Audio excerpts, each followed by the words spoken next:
Remembrance, National Award winner, Revolutionary Educationalist, NLP, Life and Business Coach, founder of Parent School of Transformation, आणि ते Lions क्लबचे सुद्धा member आहेत। आणि पुढे तुम्ही ऐकल्यानंतर सरांचं व्याख्यान ऐकल्यानंतर सरांची बरीचशी माहिती तुम्हाला मिळेलच। सर व्याख्यान सुरू केल्यानंतर सर ज्या टेस्टबद्दल माहिती सांगणार आहेत त्याच्या पुस्तिकाही आपण आणलेल्या आहेत की ते ब्रेन मॅपिंग कसं करतात सगळ्यांना ते बघण्यासाठी पुस्तिका सुद्धा मिळणार आहे। सर सुरू करा।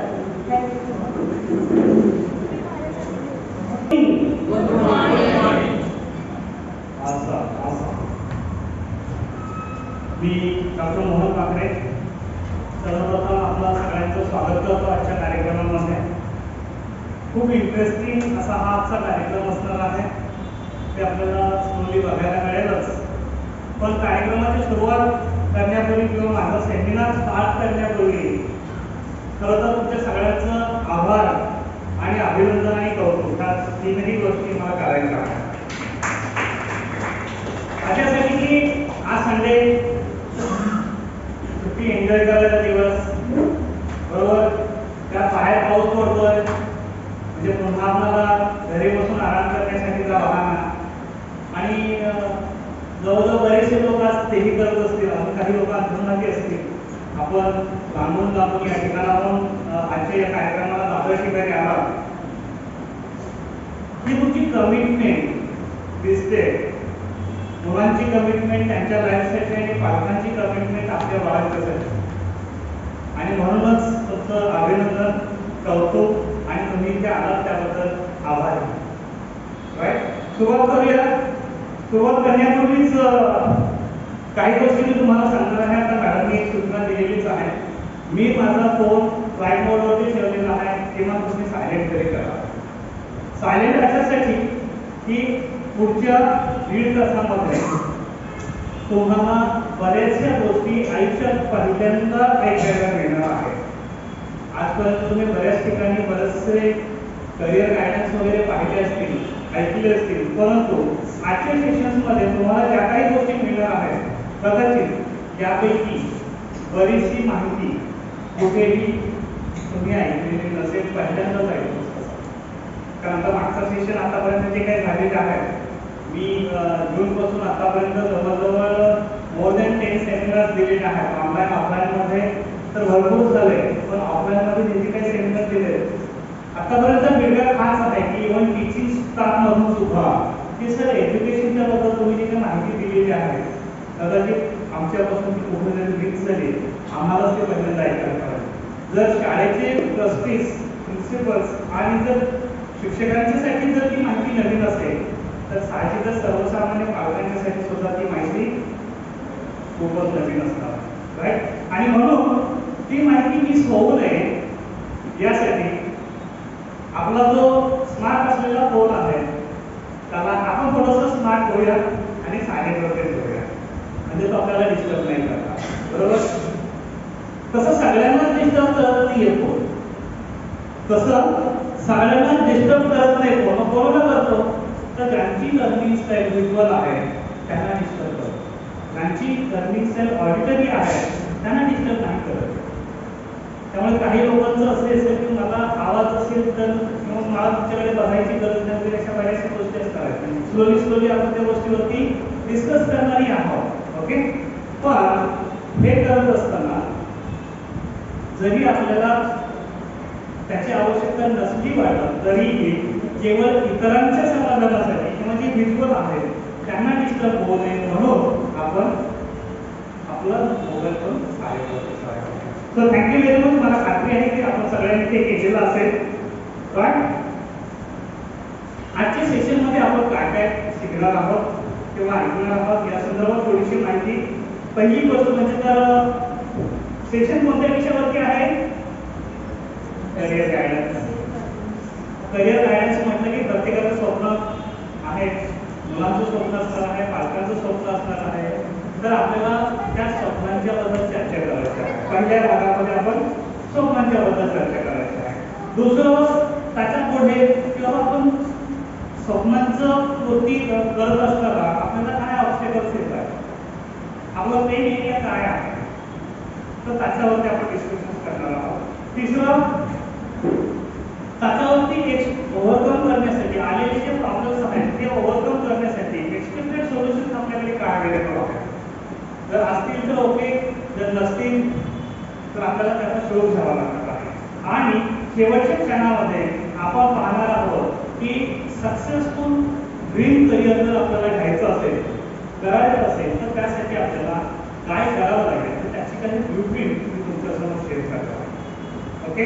आणि हे सगळं करत असतानाच करंट शिक्षण पद्धती याच्यावरतीही आपण प्रकाश टाकणार आहोत. माझी आता काही माहिती जास्त देत नाही आहे, कारण ऑलरेडी मॅडमने माझ्याबद्दल माहिती दिलेलीच आहे, राईट. फक्त मी आता पुढे जाईल एवढंच सांगतो की ते एक्स्ट्रा ऑर्डिनरी आपल्याला जर बनायचं असेल तर आपल्याकडे एक्स्ट्रा ऑर्डिनरी थॉट्स असायला पाहिजे. जर एक्स्ट्रा ऑर्डिनरी थॉट्स असतील तर त्या थॉट्समधून एक्स्ट्रा ऑर्डिनरी ॲक्शन्स क्रिएट होते. एक्स्ट्रा ऑर्डिनरी ॲक्शन्स घेतल्या तर एक्स्ट्रा ऑर्डिनरी रिझल्ट्स मिळतील. आणि लोक फक्त रिझल्ट बघतात, बरोबर ना. लोक आपल्याला कोणत्या कोणत्या गोष्टीमुळे क्रेडिट देतात किंवा नावं ठेवतात, आपला आउटकम होतो. जर एक्स्ट्राऑर्डिनरी आउटकम असेल तर yes, of course we are also extraordinary. आणि एक गोष्ट मला सांगायची आहे, की ज्यांना ज्यांना चालता येतं, ज्यांना ज्यांना बोलता येतं, ज्यांना ज्यांना खेळता येतं आणि ज्यांना ज्यांना रस्ता क्रॉस करता येतो, ते सगळे जिनियस आहेत, असा माझा आतापर्यंतचा रिसर्च आहे.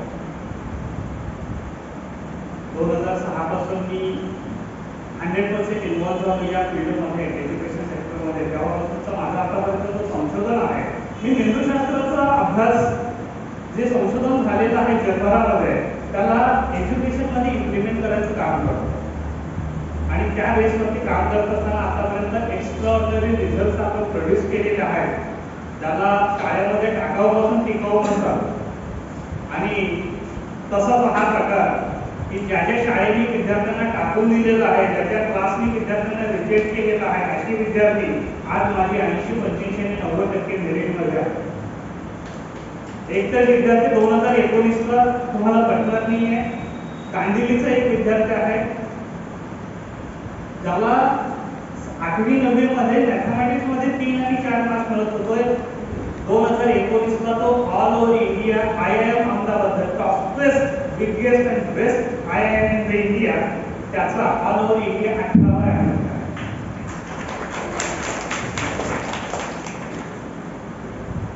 म्हणजे त्याचा मुलगा खरोखरच ढ होता का गणितामध्ये, त्याला मंद होता का? अजिबात नाही आहे. आपण लर्निंग स्टाईल, सॉरी, आपण IQचे टेस्ट केले जातं, बरोबर ना.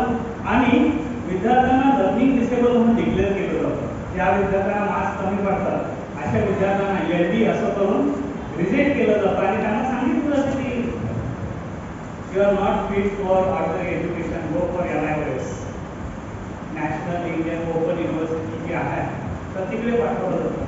किंवा मॅथमॅटिक्समध्ये आपण बघतो की there are 2 types of mathematics आहेत ना. One is basic and one is standard. Basic कोणासाठी?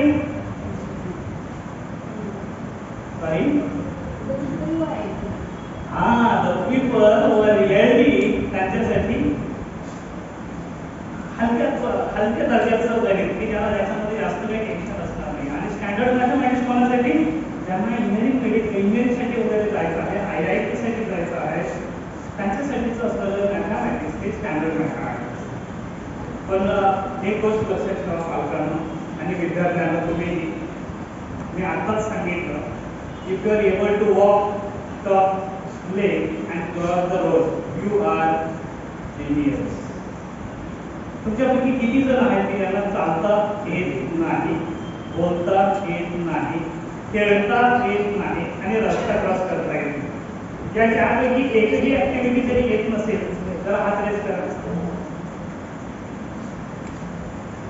बरं, या चारही ऍक्टिव्हिटी येतात असे कोण कोण आहेत? हात रेस करा. चारही ऍक्टिव्हिटी येतात असे कोण कोण आहेत? काही लोकांचे हात खाली दिसत आहेत मला. अच्छा, 2-2 हात आहेत काही लोकांचे. ग्रेट. असं म्हणजे इथे बसलेले या हॉलमधले सगळे कसे आहेत? Genius. So will you say I am genius? Say I am genius. I am genius. I am genius. Excellent, excellent. एक पुरावा मिळालेला आहे की आपण जीनियस आहोत. आणि आता जर आपल्याला मार्क्स कमी पडत असतील तर काहीतरी दुसरी कारणं आहेत त्यामुळे मार्क्स कमी पडत आहेत हे लक्षात ठेवायचं. राईट? म्हणजे आपण आपल्यामध्ये काही कमी आहे म्हणून मार्क्स कमी पडतात का? नाही, अजिबात नाहीये. मी CBSE, ICSE, IGCSE, IBच्या टीचर्सना ट्रेनिंग द्यायला जातो आणि तिथे गेल्यानंतर आम्ही त्यांना क्लिअरली सांगतो की हे LDची टेस्ट वगैरे करायचं बंद करा. There is no LD in world. काय म्हणतो मी? There is no learning disability in the world, there is a teaching disability. Teachers have disability to understand the students. लक्षात येते मी काय म्हणतोय? Parents have disability to understand the kids. मुलांचा अभ्यास कसा करून घ्यायचा हे पालकांना कळत नाही.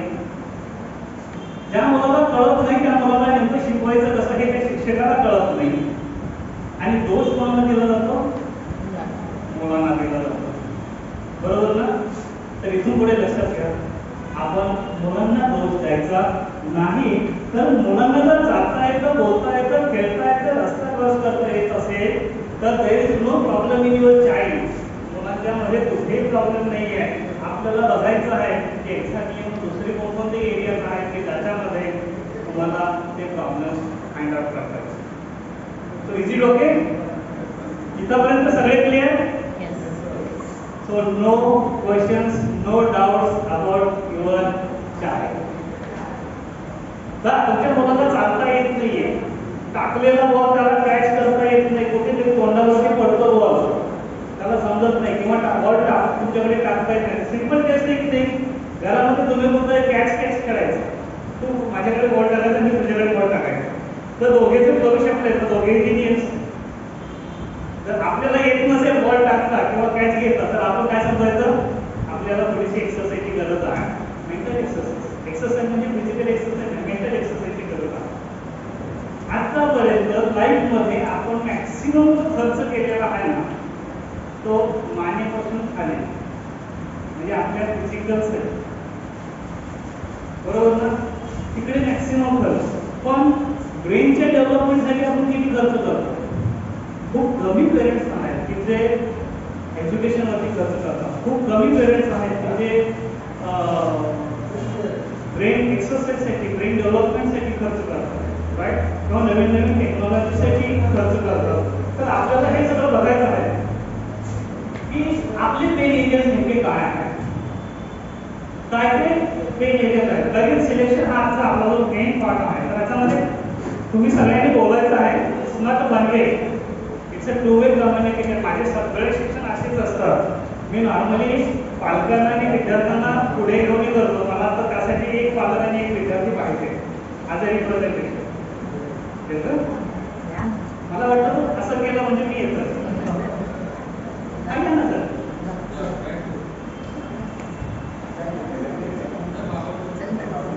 अरे बाबांच्या सोबतच पाहिजे. दोघे चला आलेले आहेत.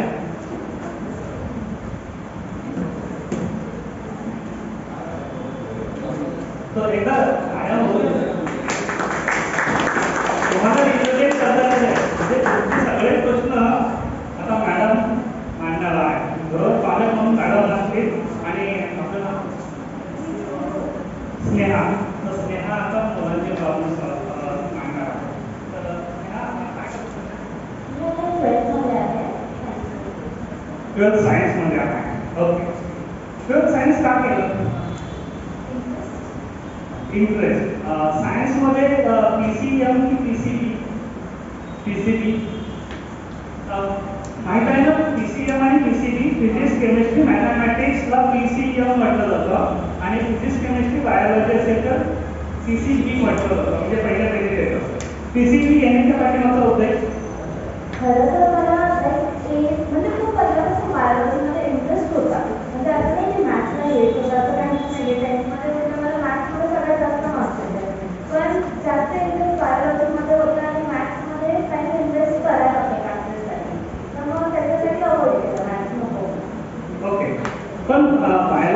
PCB ठेवण्याच्या पाठीमागे फ्युचरचं काहीतरी गोल असेल. फ्युचर गोल ॲक्च्युली मी पहिल्यांदा डिसाईड करून ठेवलं होतं की मेडिकल करायचं आहे म्हणून. मग त्याच्यामुळे मेडिकलमध्ये नेमकं काय करायचं? खरं तर MBBS करायचं आहे, पण तरी म्हणजे असं ॲलोपॅथीकडे जास्त आवड नाही आहे अजून.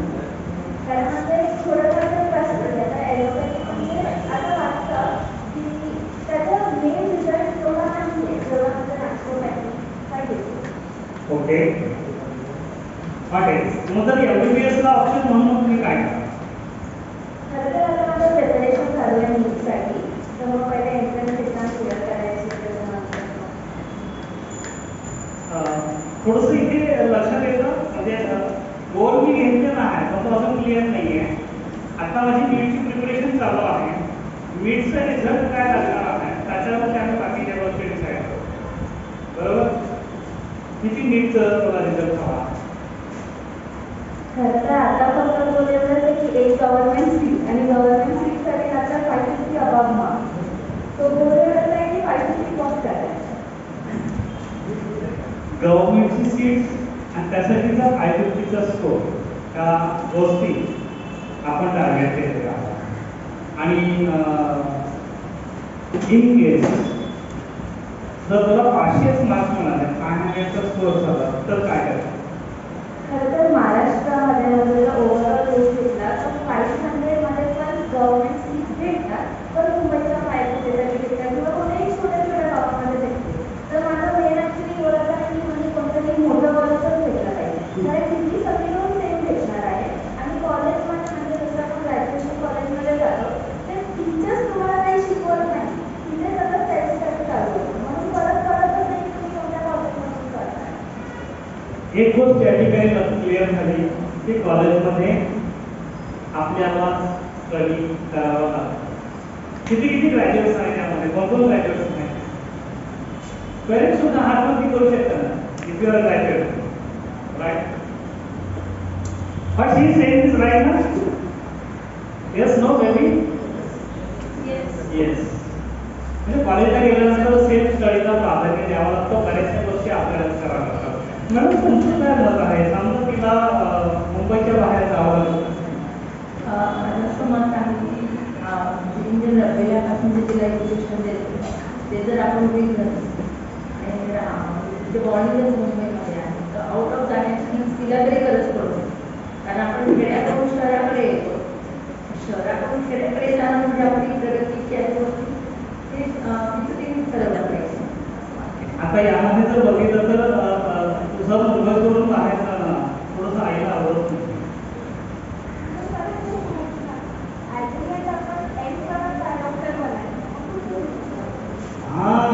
ऍट द एंड काय आहे, माझ्या नावासमोर MBBS ची डिग्री मिळते किंवा जी काही डिग्री घ्यायची आहे नावासमोर आपल्याला डॉक्टर लिहिता येतात. फरक काय पडतो? कोणाला वाटतं फरक पडतो की नाही पडतो? चांगल्या कॉलेजमध्ये आम्हाला मुंबईमधल्या दी बेस्ट कॉलेजमध्ये ऍडमिशन मिळालं तर फरक पडतो, किंवा मला कोणत्याही इंडियामधल्या कॉलेजमध्ये मिळालं तरी चालेल, त्याचा मला काही फरक पडत नाही. यापैकी तुम्हाला काय वाटतं? आई म्हणून तुम्हाला काय वाटतं? माझ्या मते फरक पडतो. कारण इट मॅटर्स. कोणत्याही कॉलेजमध्ये ऍडमिशन घेणं आणि दी बेस्ट किंवा रिकॉग्नाइज अशा कॉलेजमध्ये जर ज्या कॉलेजमध्ये चांगली यशस्वी विद्यार्थ्यांची यशस्वी लोकांची परंपरा असते त्या कॉलेजमध्ये जर तुम्ही कुठे ऍडमिशन जरी घेतलं तर आपली मानसिकता तशी बदलत जाते. आपली मानसिकता बदलत जाते की मी सुद्धा यांच्याच रेंजमधला एक आहे. जेवढे पण नीट ॲस्पिरंट्स असतात ना त्यांचं एक असं म्हणजे कॉलेज असतं ते ड्रीम कॉलेज, म्हणजे जसं ड्रीम मेडिकल कॉलेज असं बोलत आहे.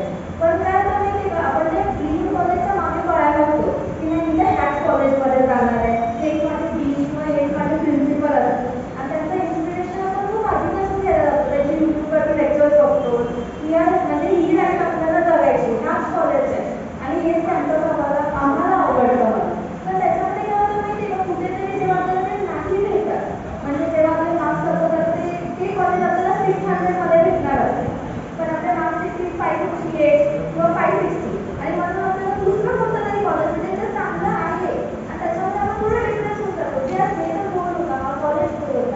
मला वाटतं तुझ्या अंगठ्यावरती ज्या रेषा आहेत ना त्याच्यामध्ये युटर्न घेतलेल्या रेषा युटर्न घेतलेल्या रेषा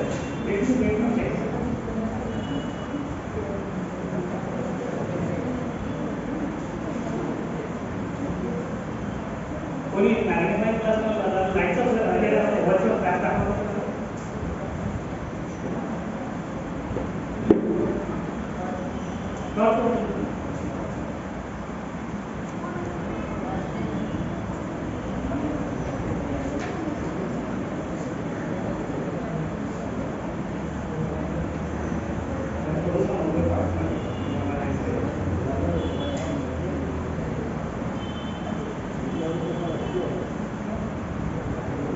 Yes, my guess is right. कसं असतं की आपले स्वप्न हे ड्रीम हे नेहमी बिग असावं असं म्हटलं जातं. पण त्यांच्याकडे असं असतं की प्लॅन ए हा माझा परफेक्ट आहे म्हणजे फिक्स आहे. पण इन केस हा प्लॅन माझा नाही सक्सेस झाला तर ऍक्च्युअली प्लॅन बी. येस, मी तुम्हाला आता एक सिक्रेट म्हणणार. लाईफमध्ये 99% लोक यशस्वी का होतात त्याचं कारण त्यांच्याकडे प्लॅन बी असतो. तुम्ही म्हणाल या पाहिजे काहीतरी प्लॅन बी सबस्टिट्यूट पाहिजे ना आपल्याकडे इन केस जर फेल झाला तर. तुम्ही ज्या दिवशी प्लॅन बी फिक्स केला त्या दिवशीच एक मिनिट ज्या दिवशी तुम्ही प्लॅन बी फिक्स केला बनवला त्या दिवशीच तुम्ही इंटरनली डिक्लेअर केलं की माय प्लॅन इज गोइंग टू माझा प्लॅन हे फेल होणार आहे आणि म्हणून मला पळून जाण्यासाठी बॅकडोर माझा ओपन ठेवायला पाहिजे आणि that backdoor is nothing but plan B. Actually इथे येण्याच्या आधी पण तेच घरात चाललेलं असतं की तू प्लॅन बी कडे घुसण्याचा प्रयत्न करू तिथे पहिले प्लॅन ए कडे जा. म्हणजे घरातच झालेलं आहे पण घरात ऐकून चालत नाही. क्या बात है, क्या बात है, क्या बात है. You are right, you are right. मी तुला म्हणलं नाही तर चुकीच्या ट्रॅकवरती आहे. Suppose you are in flight मुंबईहून दिल्लीला निघाला आहे. फ्लाईटमधून कोणी जर्नी केला आहे मस्त एन्जॉय आपण करतो. फ्लाईटमध्ये एंट्री केल्याबरोबर पायलट आपल्याला एक अनाउन्समेंट देतो बरोबर ना स्टार्ट व्हायच्या अगोदरच की आता किती वाजले आणि बरोबर 2 तास 10 मिनिटांनी आपण दिल्लीच्या या विमानतळावर उतरणार आहे. त्याला काही माहीत नसते की बाबा पुढचा रस्ता कसा आहे काय आहे बरोबर ना.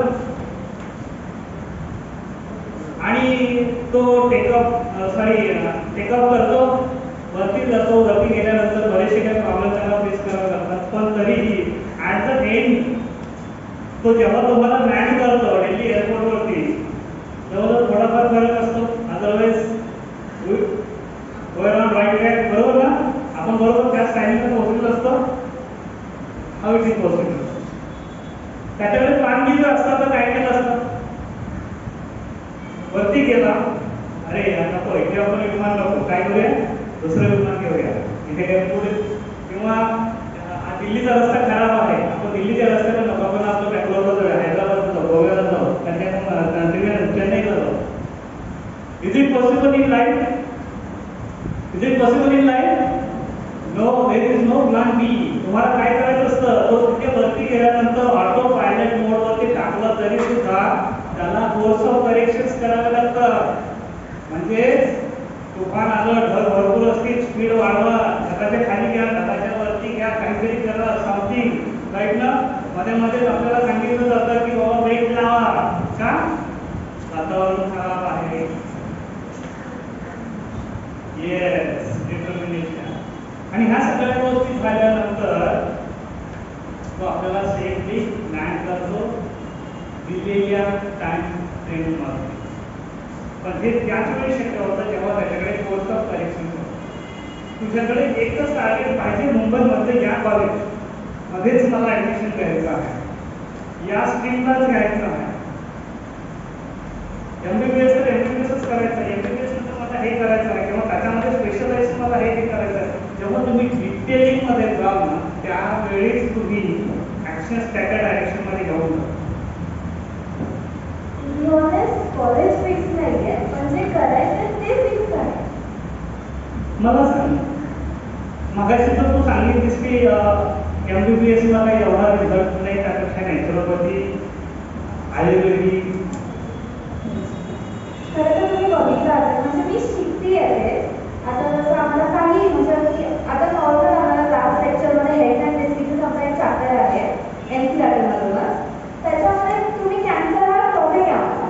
त्याच्यामध्ये एंड रिझल्ट असं आहे की आता काही क्युअर नाही म्हणजे तुम्हाला फुल रिझल्ट भेटणार नाही.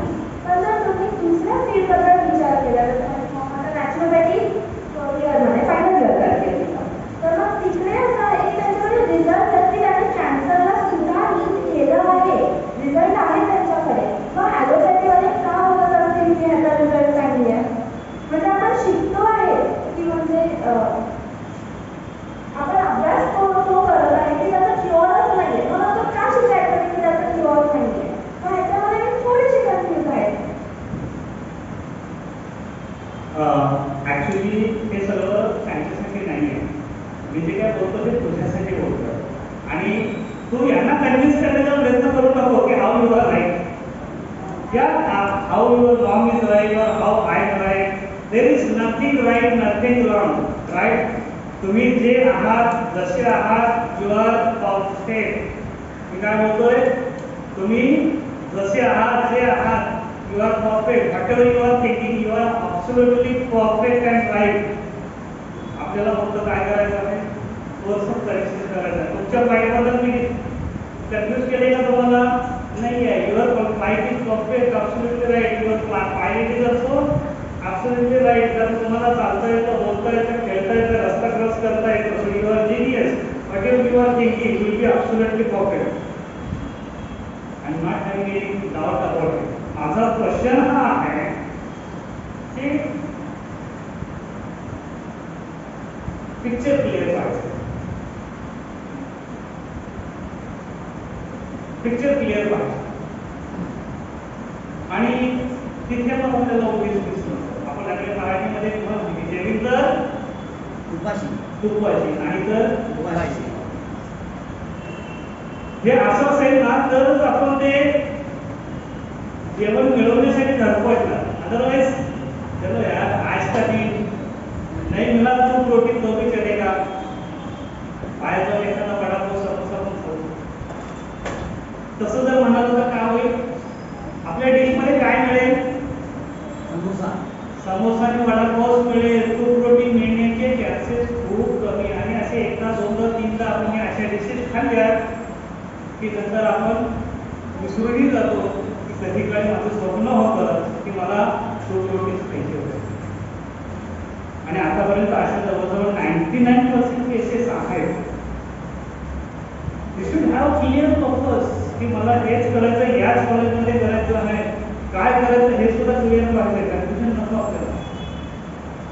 काहीतरी आहे बॅक ऑफ द माइंड जे आपल्याला रेजिस्ट करतं तिथे जाण्यासाठी. त्याच्यावरती ओपनली डिस्कशन होणं खूप गरजेचं आहे. All these are obstacles.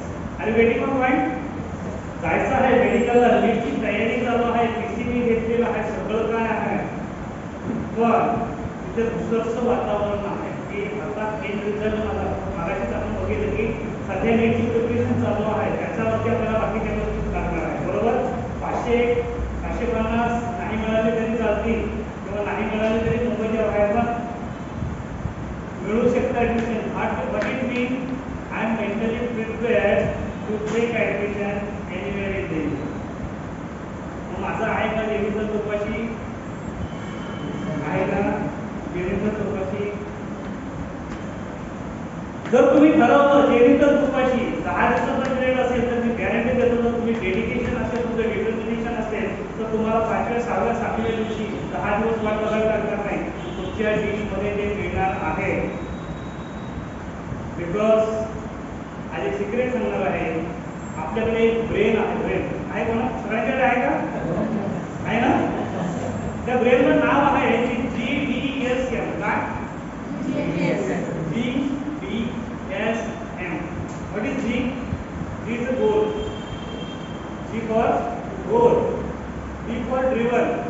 S for success and M for machine. GDSM. गोलला खेचून आणून सक्सेस पर्यंत सोडणारं म्हणजे सक्सेस मिळवून देणारं असं हे मशीन आहे. ओके, तुम्ही मला तुमच्यापैकी कोणाकोणाला रोटी मेकर माहिती आहे?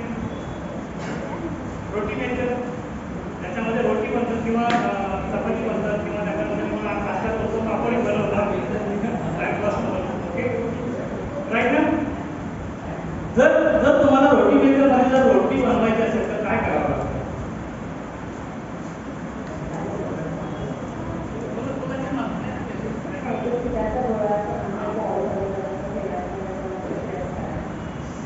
पिठाचा गोळा ठेवायचा आणि ते प्रेस करायचं. त्यामधून काय तयार होतं? रोटी.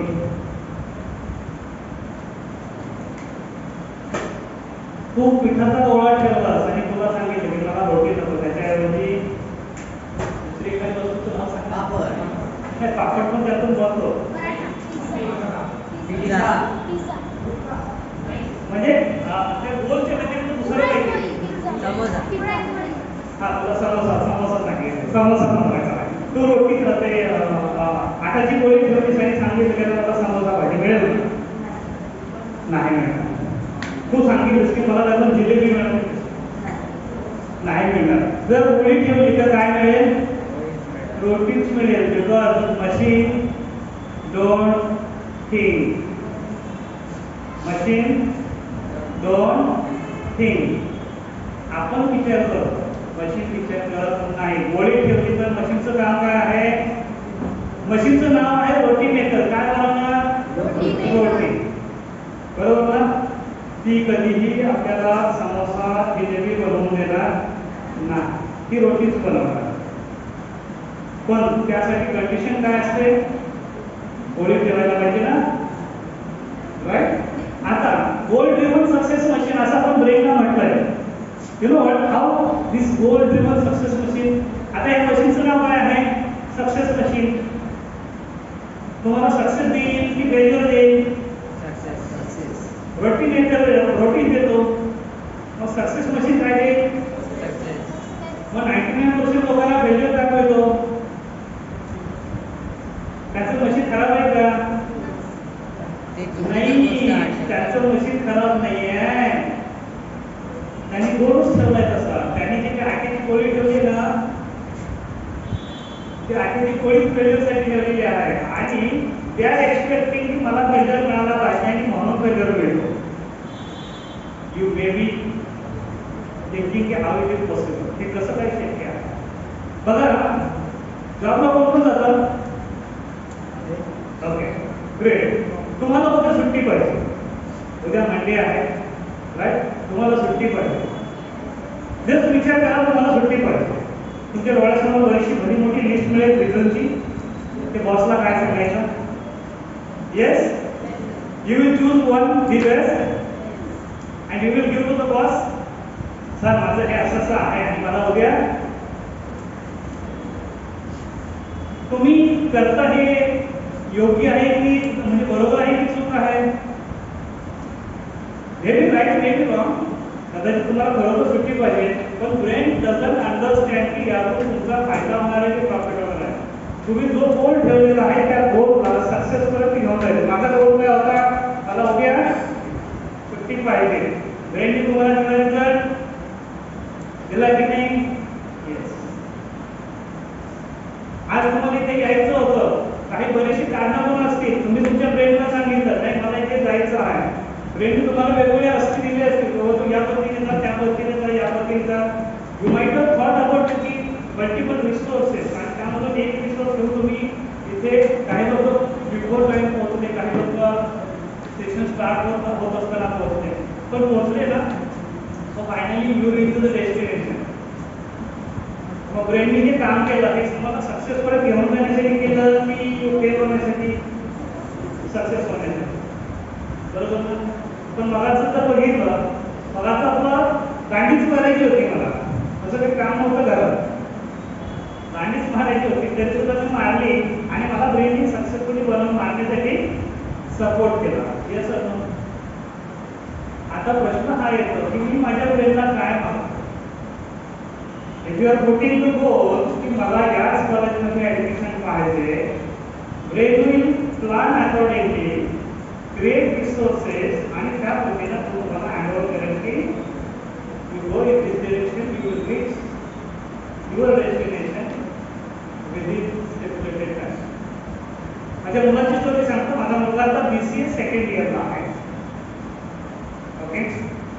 आणि तो जेव्हा 6वीतून 7वीत गेला तेव्हा आम्ही ठरवलं होतं की त्याला इथिकल हॅकर बनवायचं. त्याचं ग्रॅज्युएशन मला 2024ला आणि 2024 मध्ये भरपूर ऑनलाईन फ्रॉड्स वगैरे असणार आहेत, तेव्हा आपल्याला त्याला इथिकल हॅकर बनवायचं. मग त्याने गोल सेट केला माझ्यासोबत बसून. Then he started the journey. ब्रेनला फक्त गोल दिला होता, बाकी काही दिलं नव्हतं. ऑटोमॅटिक चपातीला टाकल्या गोळा दिल्यानंतर प्रेस करताना सांगावं लागतं का ही चपाती बनव म्हणून, नॉट सेटमध्ये झाली पाहिजे, वेगळे वगैरे नको सांगावं लागतं का, ते ऑटोमॅटिक चालू होतं. तसंच ब्रेनचं काम ऑटोमॅटिकली चालू राहतं. तुमचं back of the mind automatically ब्रेनचं फंक्शनिंग चालू राहतं. आणि यू कॅन बिलीव्ह 2024चं टार्गेट डिसेंबर 2020ला सक्सेसफुली फुलफिल झालं. 12वी कंप्लीट व्हायच्या अगोदरच माझा मुलगा one of the youngest US certified ethical hacker बनला.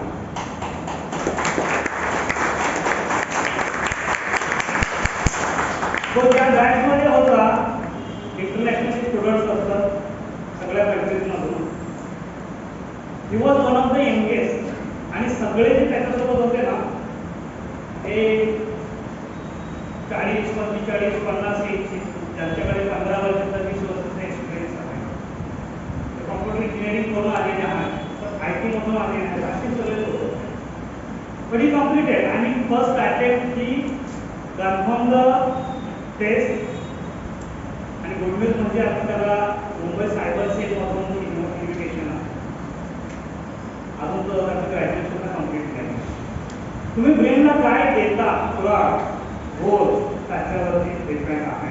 तर don't confuse yourself, be clear. आणि एक गोष्ट लक्षात सांगतो तुम्हाला, सगळ्यांनी लक्षात ठेवा, कोणालाही एक्सप्लेनेशन देऊ नका.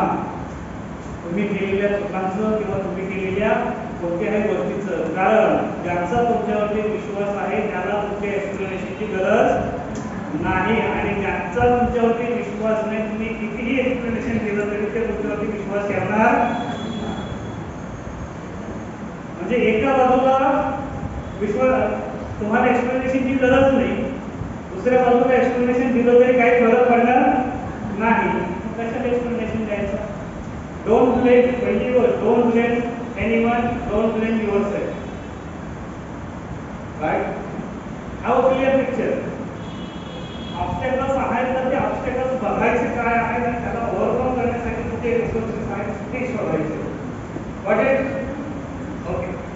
मेडिकलमध्ये जर जायचं असेल तर मेडिकलमध्ये भरपूर गोष्टी आहेत. आता तुला मेडिकलमध्ये पुढे काय करायचं वाटतं? पुढे मला MLS करायचं, त्याच्यानंतर मला कार्डिओलॉजी किंवा मी याच्यामध्ये थोडीशी कन्फ्यूज आहे. पण मी टाकले की पहिले MBBS कम्प्लीट करायचं, त्याच्यानंतर मग अजून कुठे इंटरेस्ट येतं. कारण अजून मला बाकीच्या फील्ड वगैरे माहिती आलेलं नाही आहे. म्हणजे जसं आतापर्यंत कार्डिओलॉजी म्हणजे इंटरेस्ट येतो वाचण्यात. ह्याची इन्फॉर्मेशन MBBS झाल्यावर घेणार तू? आता इन्फॉर्मेशन घेतच आहे. म्हणजे आता जसं पहिले मला कार्डिओलॉजी करू वाटते, पण नंतर आता जसं मी वाचते अजून म्हणजे डीपमध्ये बुक्स वाचायला लागलेली आहे, त्याच्यामुळे मला असं वाटतं ना कार्डिओलॉजी जास्त इंटरेस्टिंग वाटतात. तर मग अजून पण खूप असे नवीन नवीन फील्ड्स घेत आहेत मेडिकल MBBS झाल्यानंतर. तुम्ही IBPS वगैरे केली होती का? नाही केली. तुझी पॅशन काय आहे? कोणत्या पद्धतीचं काम करायला तुला आवडेल? बघे आपण मेडिकल आणि डॉक्टर वगैरे, तुला आयुष्यामध्ये कोणत्या पद्धतीचं काम करायला आवडेल? खरं तर मला सोशल वर्क करायला खूप आवडतं. म्हणजे लोकांशी इंटरॅक्ट करायचं किंवा मग जे पण असे थोडे पुअर लोक आहेत, मुलांना म्हणजे खूप असे म्हणजे अफोर्ड नाही करू शकत एज्युकेशन, त्यांना शिकायला आवडतं. मला शिकायला आवडतं कारण मी माझ्या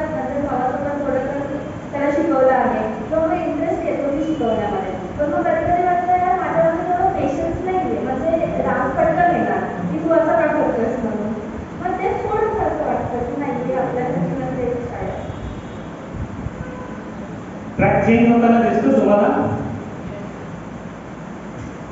माझ्या आयुष्यामध्ये असेच ट्रॅक चेंज झालेले आहेत. माझ्या क्वालिफिकेशन बद्दल जर सांगायचं तर मी 99चा BE आहे. त्यावेळी महाराष्ट्रातलं 3 नंबरचं कॉलेज कॉलेज ऑफ इंजिनिअरिंग सांगलीचा मी विद्यार्थी. इंजिनिअरिंग डिग्री घेतली, बाहेर आलो, पासआउट होऊन मुंबईमध्ये आलो, जॉब केला. 3 वर्ष प्रायव्हेटमध्ये जॉब केला. त्यानंतर स्पर्धा परीक्षेच्या माध्यमातून स्टेट बँकेच्या एक्झाममधून मी ॲज अ कॉम्प्युटर इंजिनियर म्हणून तिथे आलो. 11 वर्ष स्टेट बँकेमध्ये काम केलं, सुपर डुपर काम केलं. मी RTGS एनएलटीचा नॅशनल हेड म्हणून 6 वर्ष काम केलं. NLT स्टेअरिंग कमिटी मेंबर होतो. मी RBI गव्हर्नरच्या मीटिंग अटेंड करतो. पोस्ट चांगली होती की नाही हो? पगारही चांगला होता, सिक्युरिटी होती, सगळं काही होतं. पण 2013ला राहावं राजीनामा दिला आणि सगळं सोडून शिक्षण क्षेत्रामध्ये काम करायचं होतं म्हणून निघून आलो.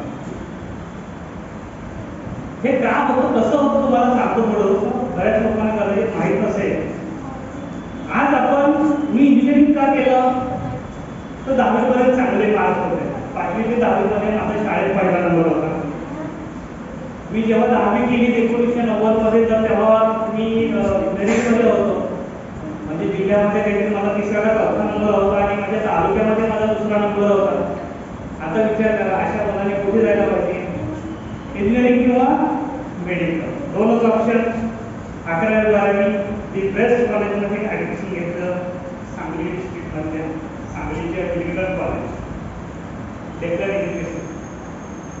तेव्हा मी पहिल्यांदा माझं गाव सोडून तालुका नव्हे डायरेक्ट जिल्ह्यात आलो. ओके, तिथे चांगलं मेरिट मिळवलं. PCMB दोन्ही घेतले.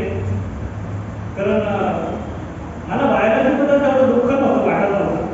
पण जॉग्राफीचा अभ्यास करायचा तर पासिंगसाठी बायोलॉजीचा आपण करू, दोन्ही एकच ना. तुझ्यासाठी मॅथमॅटिक्सचा पासिंगसाठी तेवढा अभ्यास करायचा आणि मेरिटसाठी करायचं तेवढाच लागतं. त्यामुळे मेरिट करा किंवा फेल व्हा, दोन ऑप्शन असतात. तसं बायोलॉजी आणि जॉग्राफीमध्ये नाही आहे. जर जॉग्राफीचा अभ्यास करायचा पासिंगसाठी तर बायोलॉजी घेऊ.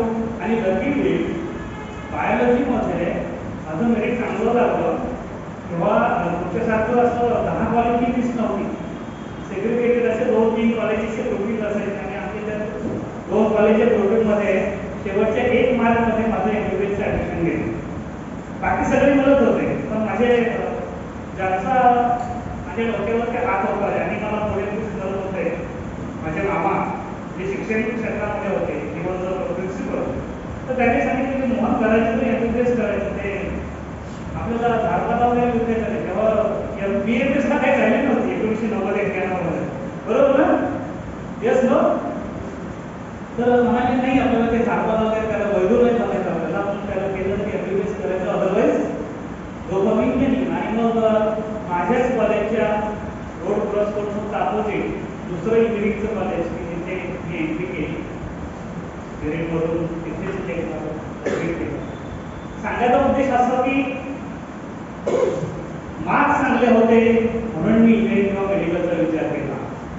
पण इंजिनिअरिंग करत असताना 1996 पासून मी मानसशास्त्राचा अभ्यास करत होतो. That was my passion, right? आणि ही पॅशन कधी बाहेर आली पाहिजे? तुमच्या वयाची 32-33 वर्ष झाली की त्यानंतर आयुष्यात या नवीन काहीतरी करायला पाहिजे असं वाटतं. बहुत हो गया. आणि मग लोक पार्ट टाइम काम करायला सुरुवात करतात. काही लोक सॅटर्डे सुट्टीचा दिवस त्या दिवशी मात्र ते काम करायला सुरुवात करतात. काही लोक ज्यांनी घरात अगदी जेवलेलं ताटही उचललेलं नसतं अशी लोक गार्डनमध्ये झाडं घेऊन साफसफाई करायला जातात. Yes no? का? त्याच्यासाठी that is passion, that is my passion. मला ते काम करायला आवडतं आणि म्हणून मी माझा संडेचा फॅमिलीसोबत जो जायला लागणारा वेळ आहे तो सुद्धा मी फॅमिलीला देत नाही. माझ्या हॅपीनेससाठी मी तो वेळ वापरतो. माझं एक प्रांजळ मत असं आहे, बाबा वयाची 32-33 वर्ष झाल्यानंतर माझ्यासारखं एवढं चांगलं सिक्युअर असलेला जॉब सोडून देऊन पुन्हा नवीन काहीतरी चालू करण्यापेक्षा, किंवा बऱ्याच लोकांना जॉब सोडता पण येत नाही का, तर EMI वाढवलेली असतं. घर घेतलं, गाडी घेतली आणि मग त्याचे EMI रिटायरमेंट पर्यंत जातात. आणि मग इच्छा असून सुद्धा आपल्याला काय करता येत नाही, नोकरी सोडता. तर नोकरी सोडता येत असेल तर काय पर्याय नाही म्हणून करायचं. What's the particular question? Are you satisfied? पूर्ण आयुष्य आपलं फक्त कॉम्प्रोमाइज एवढ्यामध्येच जातं. माझं सर्व काय आहे, find out your passion and convert your passion into profession. काय म्हणालो? Find out the passion and convert your passion into profession. माझ्या आयुष्यात मी 14 वर्षाची वाट गेली. इंजिनिअरिंग शिकण्यासाठी जी काय 4-5 वर्ष गेली, त्यासाठी जगातल्या हार्डेस्ट एक्झाम इंजिनिअरिंगच्या देण्याची जी काही वेळ माझ्यावरती आली, ती आली नसती ना. आवड होती मानस शास्त्रामध्ये, तिकडूनच काहीतरी केलं असतं, आर्ट्सला घेऊन गेलो असतो. मेरिट चांगलं आहे म्हणून तिकडे सगळ्यांनी सायन्सला जायला पाहिजे का? तर त्यावेळी ट्रेन असा होता की त्याला चांगले मार्क्स आहे त्यांनी कुठे जायचं, सायन्सला. त्यांना काहीच येत नाही त्यांनी कुठे जायचं, आर्ट्सला. आणि ते बाकीचे आहेत त्यांनी कुठे जायचं, कॉमर्स. असे आमचे ते कोंडे जायचे. आज तसं नाही आहे. म्हणूनच सांगतोय की आज कॉम्पिटिशन, आमच्या वेळी जी काही कॉम्पिटिशन होती ती कॉम्पिटिशन ही आज नाही, खूप हेवी कॉम्पिटिशन आहे. Okay, so thank you very much. तू या ठिकाणी आलीस. बऱ्याच लोकांना आपापल्या लाईफमध्ये प्रॉब्लेम्स पण लक्षात आले असतील कनेक्ट होताना, कारण हा तुझा जनरल इश्यू नाही आहे. यू आर रिप्रेझेंटिंग समबडी आणि इथे सगळ्यांच्या डोक्यामध्ये असंच त्यांच्याकडे करत आणि त्यासाठी आता सपोर्ट सिस्टम म्हणून आम्ही तुम्हाला या ठिकाणी बोलतो. Thank you very much. दोघेजणी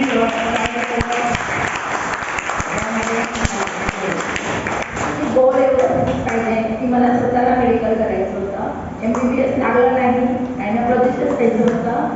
मग गायनॉलॉजिस्ट होता नाही आलं. खेड्यातून असल्यामुळे डी फार्मसी केली की ज्याला डॉक्टर फील्ड पाहिजे तर डी फार्मसी, बी फार्मसी.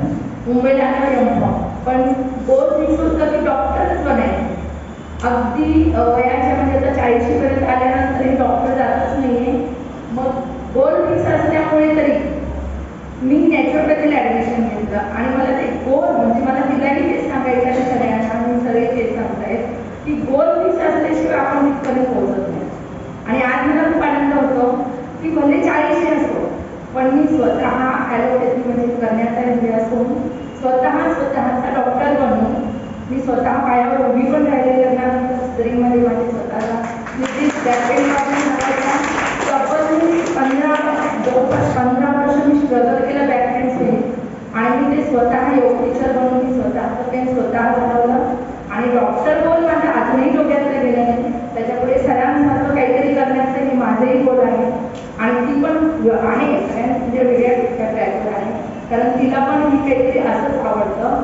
पण ह्या ट्रॅकवरती कन्फ्युजन भरपूर असतं. ते कन्फ्युजन दूर होण्यासाठी तिने स्वतः ब्रेनला सकाळी निर्णय दिला. आम्ही तिला घेऊन येणार नव्हतो कारण एक्झाम होती.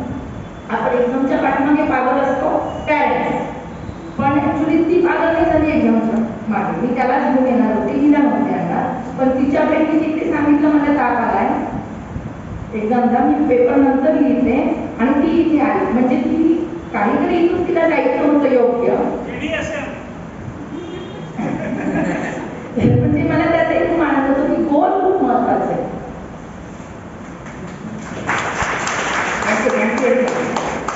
BDSM एक्झाम्पल बघितलं ना, ताप आला होता. येस. आणि ब्रेनने तुम्हाला सक्सेसफुली तुमच्या गोलपर्यंत पोहोचून द्यायचं काम केलेलं आहे. And she is here today. म्हणजे तिला सक्सेस मिळाला की ती येण्यासाठीचं. येस. आपण ब्रेनला कोणता गोल द्यायचा हे खूप महत्वाचं आहे. गोल चुकीचा जर दिला तर आपल्याला रिझल्ट सुद्धा चुकीचेच मिळणार आहे. Okay, so think on that angle. आपण जे देतो ते बरोबर देतो, ते चूक देतो. ओके, आता आपण पुढे काही गोष्टीबद्दल माहिती मिळवणार आहात. तुमच्यापैकी किती लोकांना PISA बद्दल माहिती आहे? PISA, PISA. Anybody knows about PISA? PISA काय आहे तर हा एक प्रोग्राम आहे, इंटरनॅशनल स्पर्धा आहे. ओके, PISAचा फुल फॉर्म असा आहे की the programme for international student assessment. Okay, 1999 मध्ये ही स्पर्धा चालू झाली, OECDने चालू केले होते आणि जवळजवळ जगातील सगळे देश या ठिकाणी या स्पर्धेमध्ये भाग घेतात. 1999 पासून 2009 पर्यंत आपण फक्त वेट अँड वॉचची भूमिका घेतली होती. 2009 मध्ये भारताने ठरवलं की आपण सुद्धा या आंतरराष्ट्रीय स्पर्धेमध्ये भाग घेऊया आणि त्यावेळी त्यांनी तामिळनाडू आणि हिमाचल प्रदेशमधील काही विद्यार्थी सिलेक्ट करून परीक्षेला बसवले. आता विद्यार्थी सिलेक्ट केले म्हणजे कसेही केले असतील का? नॉर्मली आपण शाळेतली विद्यार्थी स्कॉलरशिपला बसवताना सुद्धा किती फिल्टर करून घेतो ना, तर असे 2 स्टेटमधले विद्यार्थी आम्ही फिल्टर करून घेतले आणि त्या परीक्षेला बसवलं, PISA या परीक्षेला. 2009 मध्ये एकूण 73 कंट्रीज पार्टिसिपेट केले. किती? 73. आणि जेव्हा परीक्षेचा निकाल लागला, it was shocking news. India's rank was 72 out of 73. Bottom 2. म्हणजे आमची 2 स्टेट मधले हुशार विद्यार्थी जगाच्या रँकिंग मध्ये खालून दुसऱ्या नंबरवर होते. Is it good news, bad news? Bad news. आणि त्या दिवसापासून आजपर्यंत आपण म्हणजे भारत या देशाने त्या परीक्षेवर बहिष्कार टाकला. नकोच यार असली परीक्षा आपल्याला, जी इंटरनॅशनल लेवलवर आपली इज्जत काढते, बरोबर ना? पण आपली इज्जत का गेली याच्यावरती विचार करून त्यात बदलाव आणणं गरजेचं होतं की नाही? गरजेचं होतं. Yes, no, baby? येस. त्यावेळी स्टेरिंग जी कमिटी होती, एक कमिटी फॉर्म केलेली होती, तर त्या कमिटीचे चेअरमन होते APJ अब्दुल कलाम सर. आणि त्या कमिटीने इव्हन आपले पुण्याचे सायंटिस्ट माशेलकर सर हे सुद्धा त्या कमिटीमध्ये होते आणि ह्या सगळ्यांनी सर्च करून एक रिपोर्ट सबमिट केला होता. आणि त्याच वेळी भारताला 2020 मध्ये काय बनवायचं होतं? सुपर पॉवर बनवायचं हे दिलं होतं. पण त्यामध्ये त्यांनी दिलं होतं की आपल्याला सुपर पॉवर बनवायचं आहे without education and wealth creation. कुठे? Education and wealth creation. परंतु त्यांनी दिलेल्या त्या रिपोर्टमध्ये 93 पेजेसचा रिपोर्ट आहे, गुगलवर अवेलेबल आहे. तुम्ही गुगलवरती सर्च करून तो रिपोर्ट बघू शकता. त्या रिपोर्टमध्ये एकही गोष्ट अजूनपर्यंत इम्प्लिमेंट झालेली नाही. Is it good news? आज आपण का पाठीमागे आहे? अशा पाठीमागचं जर उदाहरण द्यायचं म्हटलं तर हे उदाहरण या ठिकाणी आपल्यासाठी महत्त्वाचं आहे. आता का आपले रिझल्ट आलेले असतील व्यवस्थित?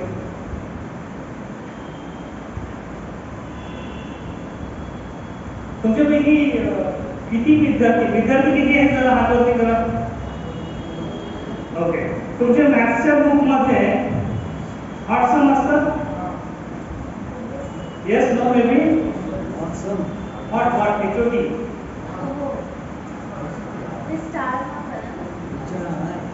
हा, सगळ्यांच्या बुक मध्ये असतात. माहित नसेल तर ते शक्यतो स्कूल मध्ये घेतले जात नाहीये. ओके, ते तुमच्यासाठी नसतं. ते कोणासाठी?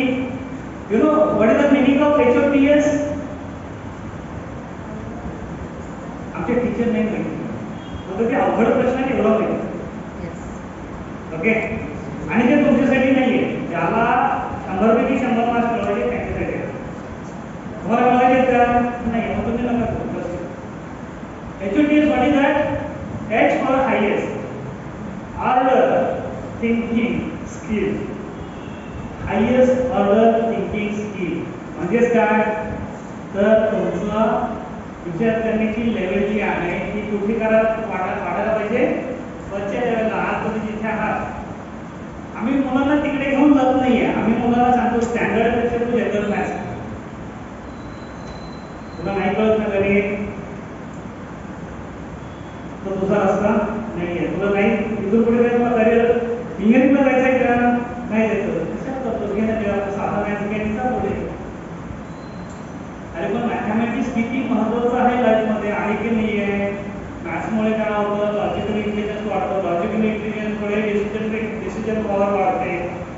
आयुष्यामध्ये डिसिजन घेणं निर्णय घेणं गरजेचं आहे की नाही आहे गरजेचं आणि त्याची डेव्हलपमेंट मॅथ्समधून होते.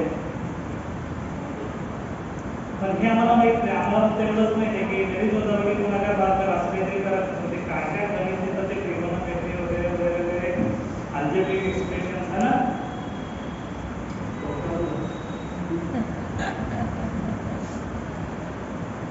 किती आहे तू 9th standard a + b cube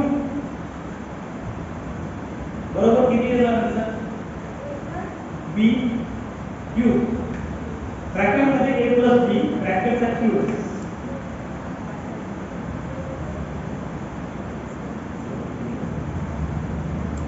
Don't worry. Relax. शिक्षक असे प्रश्न विचारतात ना and they are doing the mistake. कदाचित जर ती मुलगी आता मी तिलाच का प्रश्न विचारला बरेचसे विद्यार्थी आहेत पण मी ऑब्झर्व करत होतो की मी इथे बोलायला सुरुवात केल्यापासून ती शांत वगैरे होतो. बघणं कोणासाठी गरजेचं आहे ज्यांची लर्निंग स्टाईल व्हिज्युअल आहे त्यांना स्पीकरकडे बघणं गरजेचं आहे आणि जर नाही बघितलं तर त्यांना कळत. अरे ओ मी आता बघा तुमच्यापैकी काही लोक असतील ज्यांना जर दिसत नसेल मी कसे मान घेतली बरोबर असतील. एखाद्या कार्यक्रमाला तुम्ही गेला असाल आणि तुम्हाला समोरचं चित्र दिसत असेल तर तुम्ही मान घेतली करून बघणार किंवा मान वरती करून बघणार. जर तुम्ही तशा ऍक्टिव्हिटी करत असाल that means you are visual. आणि व्हिज्युअल मुलांना असे कधीही प्रश्न विचारायचे नसतात. त्यांना एक असलं तरी ती मुलं ब्लँक करतात. त्यांना लिहायला सांगा ते पटकन लिहितील. त्यांना लिहायला सांगा ते पटकन लिहितील. तोंडी प्रश्न विचारले की त्यांची विकेट ऍग्री. दुसरी गोष्ट तुम्ही माझ्याकडे बघता बघता अचानक तुम्ही इकडे तिकडे बघितलं तर मी काय बोलतोय त्या कालावधीमधलं सगळं ते आमच्या ब्रेन मध्ये नाही आलं बिकॉज इथे हा प्रॉब्लेम असतो. हा लर्निंग स्टाईलचा इश्यू आहे. आणि आता आपण काय करणार आहोत जे विद्यार्थी या ठिकाणी आहेत त्यांची लर्निंग स्टाईलची टेस्ट आपण घेणार आहोत. ओके जे विद्यार्थी ज्यांनी लिस्टमध्ये नाव लिहिलेलं आहे कोणी नाव लिहिलं नाही असं आहे का सगळ्यांनी लिहिलेलं ना नाव.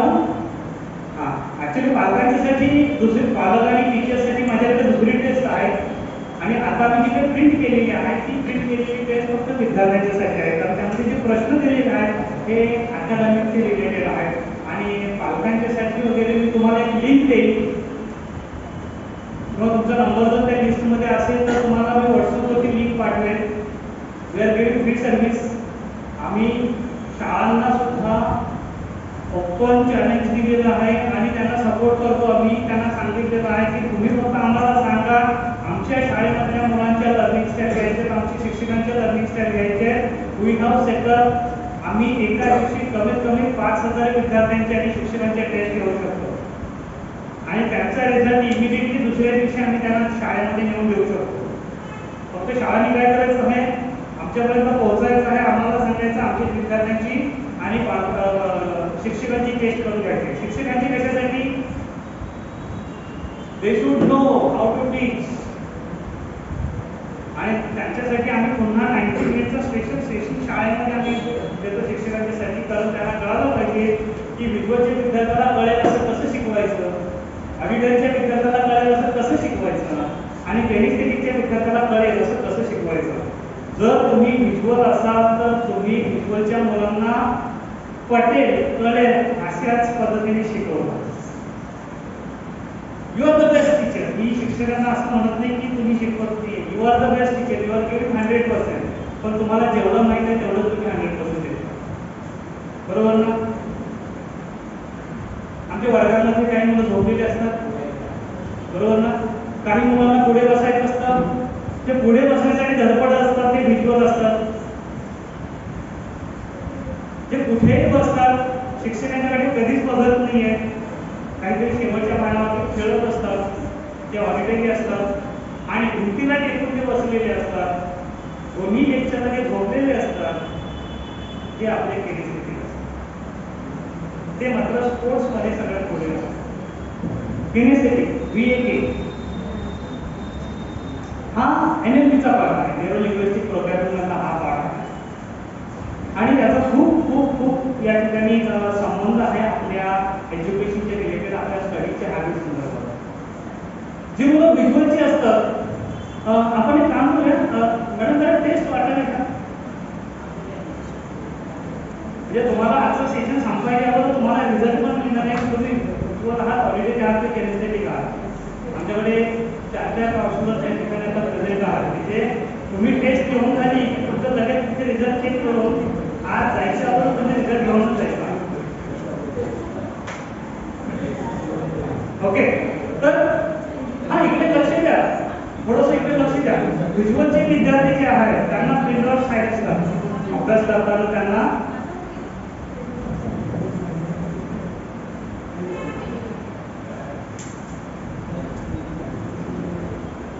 माझ्याकडे होता.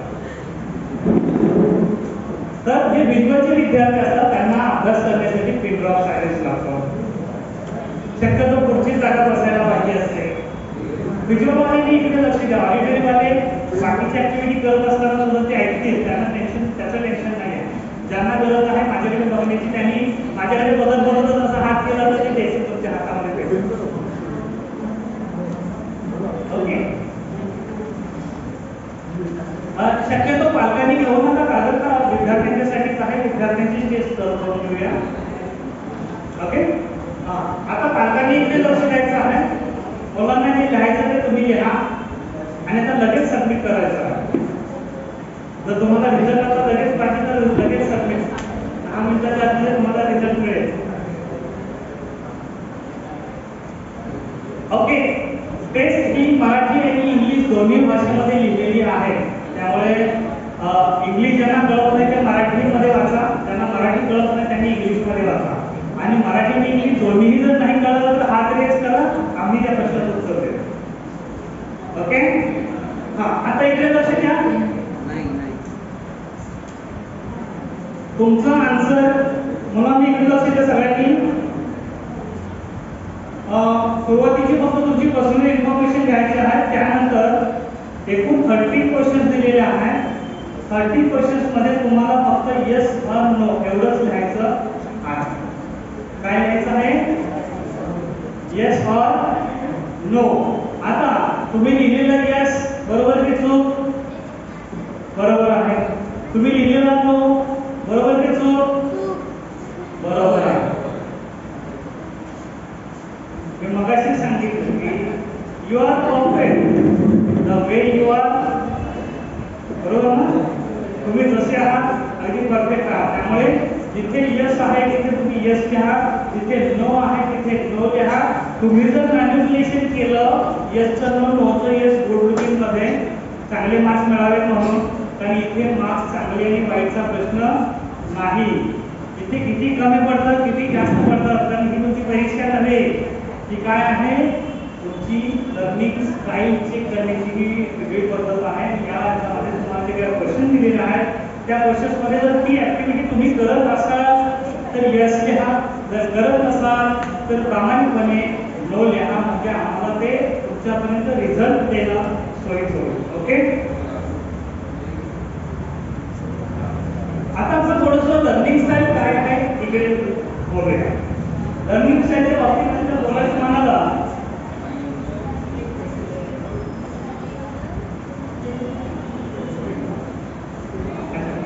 करतील, जे विद्वत्चे असतील लोक मिस करतील. आपण लगेच ते नंतर घेऊया, त्याच्या अगोदर आपण आणखी कवर अप.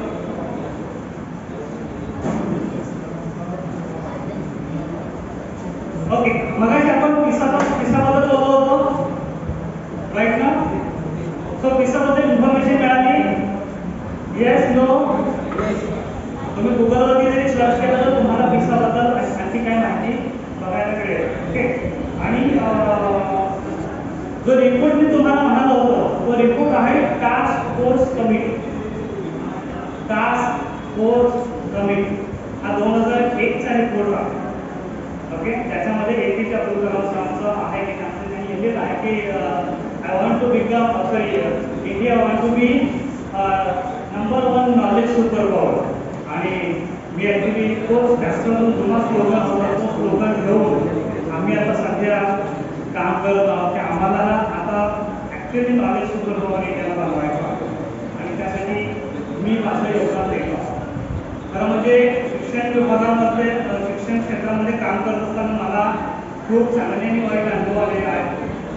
कारण मी जेव्हा हे रिसर्च माझे जे काही रिसर्च आहे, माझं जो रिसर्च आहे तो मी आज तुम्हाला सांगणार आहे की कुठे आपण रॉंग ट्रॅकला जातो. तो जर आज तुमच्या लक्षात आला तर तुम्हाला खूप स्टोरीची होऊन जाईल की नेमकं काय करायला हवं आणि काय नाही.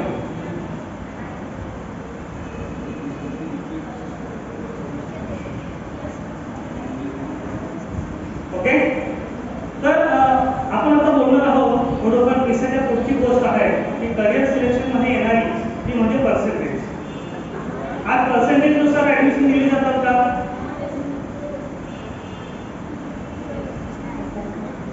आज तो व्हिडिओ आहे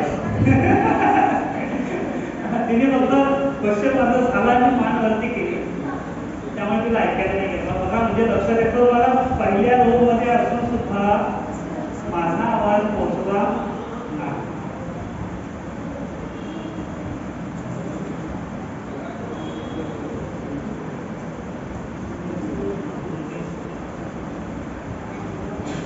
ओके, इंस्ट्रक्शन ऐसा दिया गया है यहाँ पे रिगार्डिंग क्वेश्चन पेपर.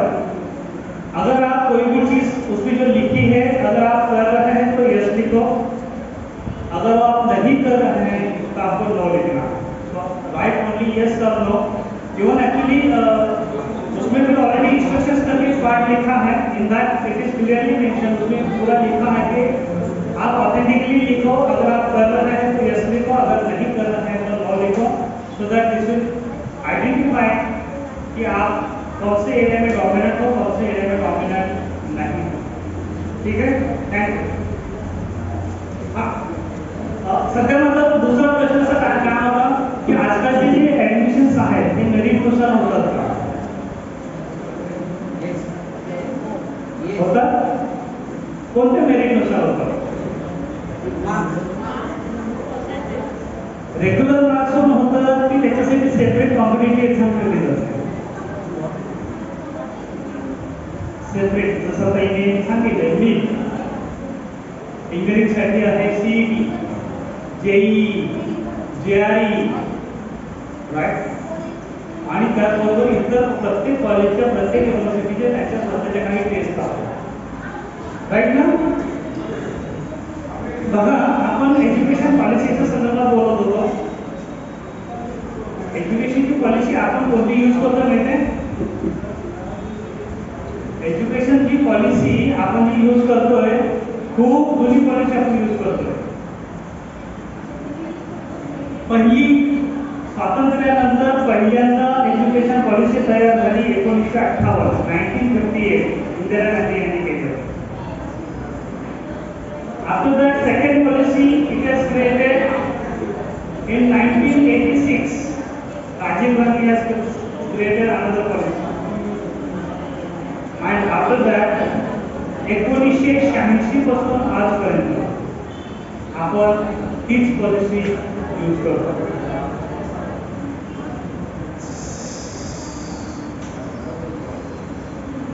पाठमागचा आवाज इम्पॉर्टंट आहे. तर 1986 ची पॉलिसी आजही चालू आहे. You may be thinking कि how it is possible. So just थोडंसं विचार करा की तुम्ही जेव्हा ग्रॅज्युएशन केलं त्यावेळेचा सिलेबस आणि आजचे विद्यार्थी ग्रॅज्युएट करता सिलेबस एकच आहे. इंजिनिअरिंगचा तरी माझा कोर्स अजूनही बदल थोडेफार करेक्शन झालेलं आहे. There is no major change. Policies बदललेल्या नाही आहेत. काय केलं आहे पॉलिसीज मध्ये थोड्या थोड्या गोष्टी बदललेल्या आहेत. 1986 ला जी मेन पॉलिसी क्रिएट झाली होती त्यानंतर 1992 मध्ये पी.व्ही. नरसिंहराव गव्हर्नमेंटने थोडासा बदल केला, विशेष नाही. त्यानंतर 2005 मध्ये मनमोहन सिंगाने थोडासा बदल केला, त्यामध्ये कॉमन कमिशन प्रोग्राम आला आणि तेव्हापासून सीईटी चालू झाली, कॉमन एंट्रन्स टेस्ट चालू झाली. 2005 च्या अगोदर सीईटी होती का? नाही. सब पीएमटी होती तेव्हा.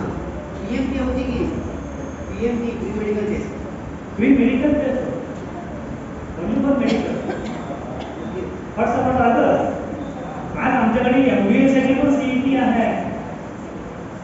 12वी मधून तुम्ही कुठेही जायचं असेल तर तुम्हाला एक सीईटी लागते. टीचर साठी आता टीईटी लागते की नाही?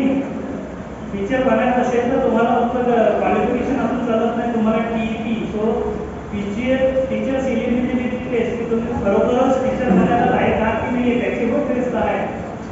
कॉमन एंट्रन्स टेस्ट सीईटी झाली. ह्या सगळ्या गोष्टी आहेत. हे कशासाठी? तुम्ही मला सांगा काय गरज होती या सगळ्या गोष्टी करण्याची? होती का गरज? Yes no baby? I want your view. I think होती. आय थिंक होती. यस होती. आणि याच्या पाठीमागचे रिझन काय आहे तेही तुम्हाला मी सांगणार आहे. गरज होती. काय गरज होती? तर 2010 मध्ये अप्रॉक्सिमेटली 17,500 स्टुडंट्स वॉज अबाव 90%. किती? 17,500 विद्यार्थी आमचे 90% अबाव होते. ते 2019 मध्ये अबाव 75,000 झाले. किती टाइम्स वाढले? More than 4 times. More than 4 times. Right now, 2019 above 75. 2021 above 1.5 lakhs. How much? More than double within 2 years. Within 2 years, more than double. And now in 2022, more than 3 lakhs. 1 year में double. Above 90% pass लेने वालों की संख्या कितनी हो गई है? आप मुझे बताओ. 2019 में 75,000 स्टूडेंट्स, 2022 में 3 लाख स्टूडेंट्स. 4 टाइम्स हो गया. क्या 3 साल में हमारे इंडिया के स्कूल्स कॉलेजेस 4 गुना बढ़ गए हैं? नहीं ना. हमारा मेरिट 4 गुना बढ़ गया ना? यस बढ़ गया. तुम्हाला पटणार नाही, गेल्या वर्षी डिप्लोमा करून डिग्रीला इंजिनिअरिंगला झालेले विद्यार्थी किती मेरिट लागलं असेल? या वर्षी मीडियासाठी लोक डिप्लोमाला गेले. मीडियासाठी काही डिग्री नको करायला, डिप्लोमा करू आणि जाऊ म्हणून. पण जाताना त्यांनी थोडा तरी विचार करायला पाहिजे होता की गेल्या वर्षाचं मेरिट 95.6 मिळालेलं आहे. डिप्लोमा मध्ये 95.6 मार्क्स मिळवणं इज इट जोक? नाही अजिबात. Very difficult, very difficult. तुम्हाला जर 95% सुद्धा मिळून जर तुम्हाला डिग्रीमध्ये जर ऍडमिशन मिळणार असेल इंजिनिअरिंगला, काय गरज आहे? आज या ठिकाणी हल्ली कुठे आली आहे? मार्क्स वरती व्हॅल्यू आलेली आहे. राईट ना? हल्ली कुठे आहे? मार्क्स वरती. सगळे लोक रेसच्या घोड्यासारखं धावतोय. पण कुठे धावतोय? मार्क्स मिळवण्यासाठी धावतोय. आणि त्यामुळे कोचिंग क्लासेस आणि हे सगळं तमाम झालेलं आहे. 11वी 12वी जेईई साठी, सीईटी साठी आम्ही 3-4 लाख रुपये फी देतो. त्याचं की नाही? येस. पण थोडा तरी विचार करा, जर विद्यार्थ्यांची संख्या जर डबल आणि ट्रिपल जर होत असेल तर आपल्या मुलाच्या मेरिटचं काय?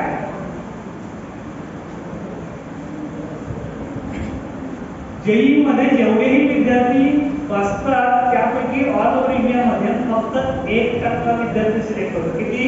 1%. गुगलवरती सर्च करा. म्हणजे 99% विद्यार्थ्यांच्या पालकांचे 3, 4, 5 लाख रुपये वेस्ट. येस और येस? येस. याला नोट ऑप्शन ओनली येस. लक्षात येते? आणि त्यामध्ये जे 1% सिलेक्ट होतात ना, ज्यांच्याकडे स्किल आहे तेच विद्यार्थी पुढे जातात. त्यांनी चांगला कोचिंग क्लास लावला ते पुढे नाही जात.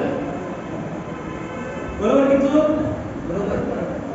मागच्याच आठवड्यामध्ये एकाच मुलीचा फोटो 3 वेगवेगळ्या क्लासच्या बॅनरवरती होता. तनिष्का येस, आहे माझ्याकडे फोटो माझ्या मोबाईलवर.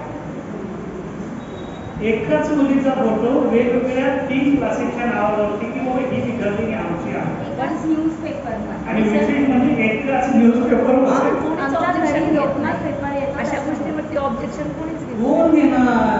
आम्हाला वेळ कुठे आहे? आम्हाला फक्त एवढंच माहिती बाबा या क्लासचं बॅनर फक्त झळक आहे ना, देऊ तिकडे पैसे, तिथं काय चेक होतात फरक नाही पडत. रँक सेक्युलर रँक AR असतो ऑल इंडिया रँक सेक्युलर. जर तुम्ही आता सपोज गेट जेई मध्ये ऑल इंडिया रँक काढला ना, तर क्लासमध्ये स्वतः कॉलेज या क्लासेस हे एवढे पैसे घ्या आणि तुमचा मोठा त्याच्यामुळे फायनान्स त्यामध्ये केलं जातं. मला ते म्हणायचं नाही आहे. आपण ट्रॅक कुठे होतो? आपण या न्यूजमध्ये ट्रॅक होतो. बॅनर बघून आपण लोकांना पैसे देतो. पण एकच गोष्ट लक्षात ठेवा, जर विहिरीत नसेल तर उभऱ्यात येणार. तुमच्या मुलाकडे जर ते स्किल असेल, तुमच्या मुलांच्याकडे जर ते स्किल असेल तर तुमचा मुलगा तिथपर्यंत पोहोचेल. तुमच्या मुलाला जर त्यामध्ये पॅशन असेल तरच तो मुलगा तिथपर्यंत पोहोचेल. Are you getting the point? जर तुमच्या मुलाला त्यामध्ये इंटरेस्ट असेल तरच तुमचा मुलगा तिथपर्यंत पोहोचेल. अन्यथा नाही. करोडो रुपये खर्च केले तरीही, चांगल्या कॉलेजमध्ये जरी तुम्ही ऍडमिशन केली तरीही लाईफमध्ये सक्सेसफुल बनण्यासाठी ज्या गोष्टी लागतात त्या लागतात, ती म्हणजे पॅशन, दुसरी म्हणजे इंटरेस्ट. जर तुमच्याकडे पॅशन आणि इंटरेस्ट ह्या जर 2 गोष्टी नसतील, तुमच्याकडे 10 डिग्री जरी असतील तरी तुम्हाला त्यामध्ये इंटरेस्ट येणार नाही. जसं स्टेटमेंट जर राहिलेला मुलाला तिकडे उभा राहिला ना, तुमची अवस्था तशीच होईल. एक सर्कल स्टेज गेल्यानंतर वाटले डॉक्टर काम म्हणजे पैसा मिळाला ना, फायनली सॅटिस्फॅक्शन हे महत्त्वाचं असतं. जोपर्यंत तुमच्याकडे पैसा नाही तोपर्यंत तुम्ही पैशाच्या मागे राहाल. एकदा तुम्हाला तो पैसा जो पाहिजे तो एक्सपेक्टेड मनी मिळाला, पैशाचा क्रेज थांबतो. त्यानंतर जो चाहिए वो तो मिल गया लेकिन सेटिस्फैक्शन नहीं है. इसका मतलब ये चाहिए क्या? नहीं, कुछ और चाहिए था. और कौन सा चाहिए? और क्या चाहिए था सेटिस्फैक्शन के लिए? जो मेरा हॉबी है, जो मेरा पैशन है, जो मेरा इंटरेस्ट है, वो फुलफिल करना मेरे लिए प्राइम ड्यूटी बन जाता है. तुमच्यापैकी कोणाकोणाला तुमची पॅशन माहिती आहे?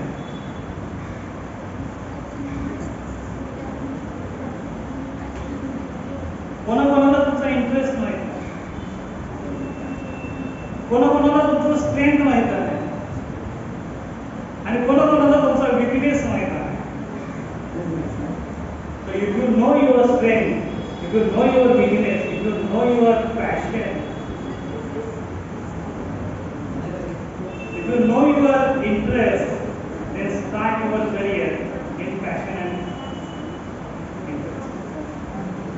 Don't go with mass. Race लागलेली आहे म्हणून सगळे क्राऊडच्या पाठीमध्ये जाऊ नका, गर्दीच्या पाठीमध्ये जाऊ नका. तिकडे कोणी नाही गेलं, तिकडे गेला तरी चालेल, कारण तुमची पॅशन तिकडे आहे. तिकडे या गर्दीमध्ये गेटिंग द पॉइंट? आता लक्षात आलं, सीईटी का तयार झाली? तुम्हाला नीटच्या परीक्षा का द्याव्या लागतात?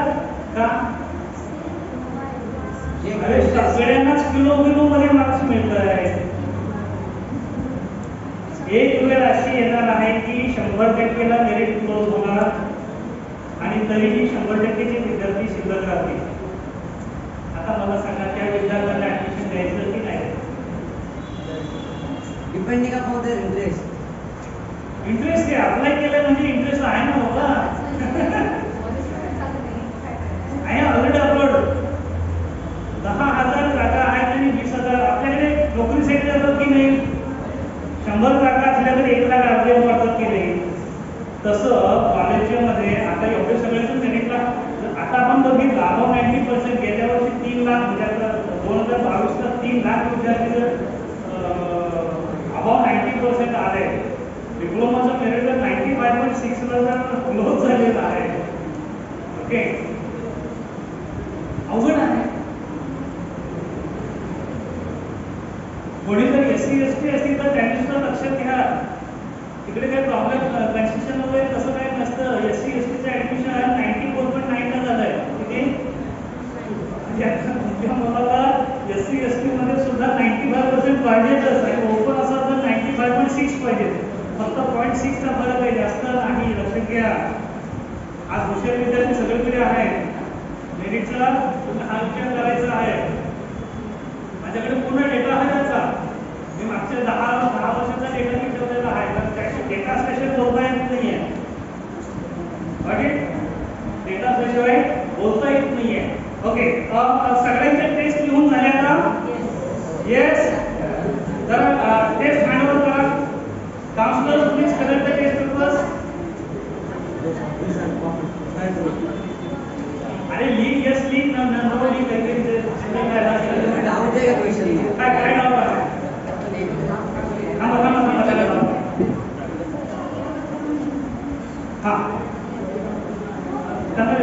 हा खालचा क्वेश्चन कट करून घ्यायचा होता. ते सांगायला विसरलो. त्यांना तुम्ही कट करते आणि कट करून घेतात.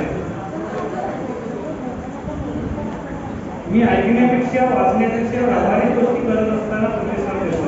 I respond when practically doing things rather than listening and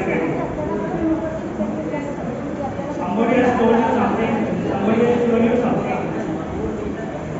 Okay, instead of that, तुम्हाला ते प्रत्यक्षात करायचं. You will respond more.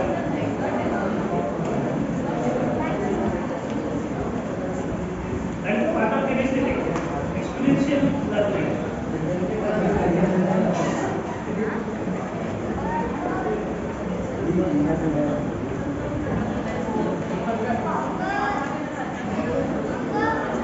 Counselor, you can start now your work, and once it is completed, hand over the result to me.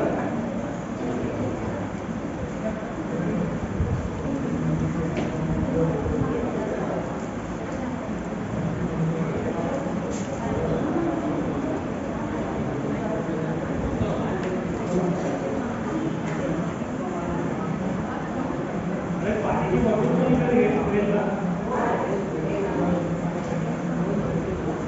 Okay parents, students, आता इकडे लक्ष द्या.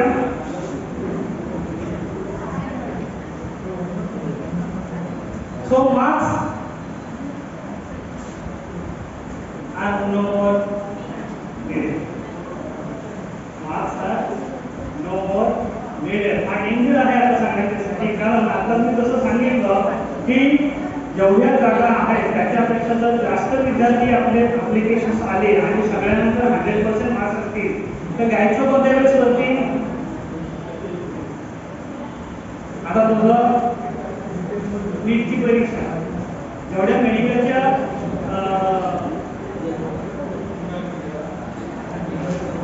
जेवढ्या seats आहेत त्याच्यापेक्षा जर जास्त ऍप्लिकेशन आले तर सगळ्यांना मिळेल का? नाही मिळणार. जेवढे सीट्स आहेत तेवढेच आपल्याला मिळणार आहेत. त्याचा अर्थ आता आपण नोकरीमध्ये आपल्याला जसा प्रॉब्लेम येतो तसाच प्रॉब्लेम इथे सुद्धा येणार आहे. ज्यांचं लोक आहे त्यांना मिळेल असं आपण म्हणतो ना.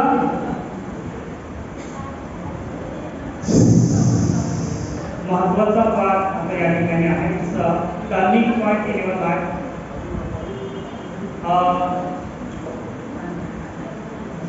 झाले पाठीमागे सगळे शांत झाले.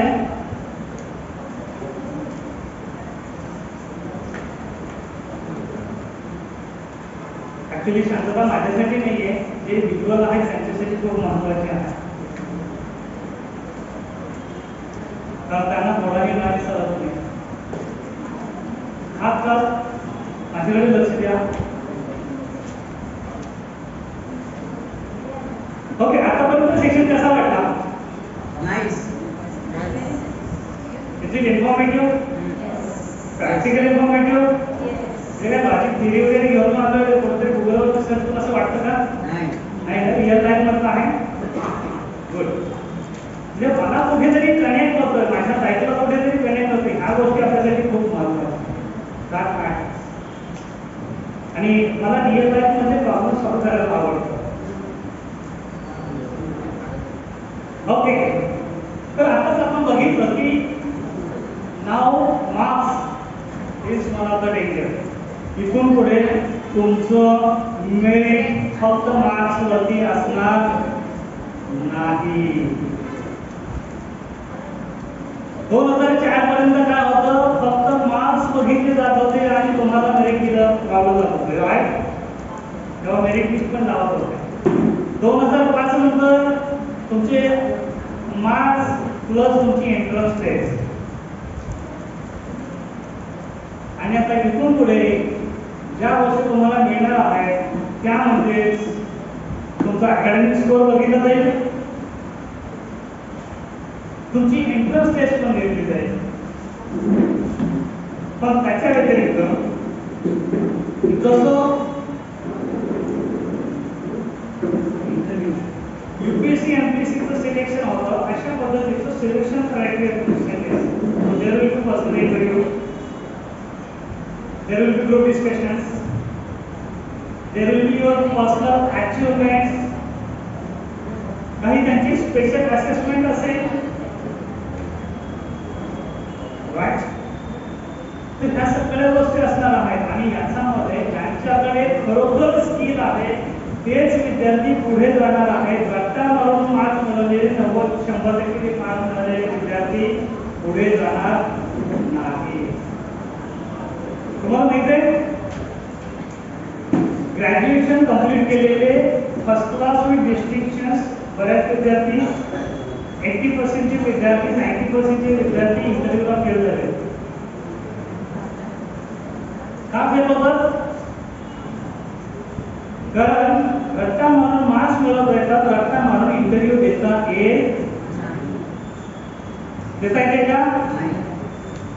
इंटरव्ह्यू देता येत नाही. आणि आजकाल तर खूप खूप खूप डिफिकल्ट सिच्युएशन झालेली आहे.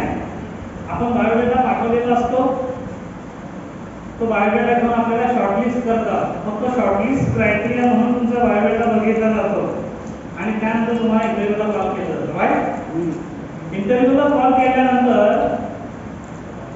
तुम्हाला पुन्हा एक एंट्रन्सला एक फॉर्म दिला जातो भरायला, त्याच्यामध्ये तुम्हाला पुन्हा तुमचा बायोडेटा लिहायचा असतो, पण हाताने, hand return, right?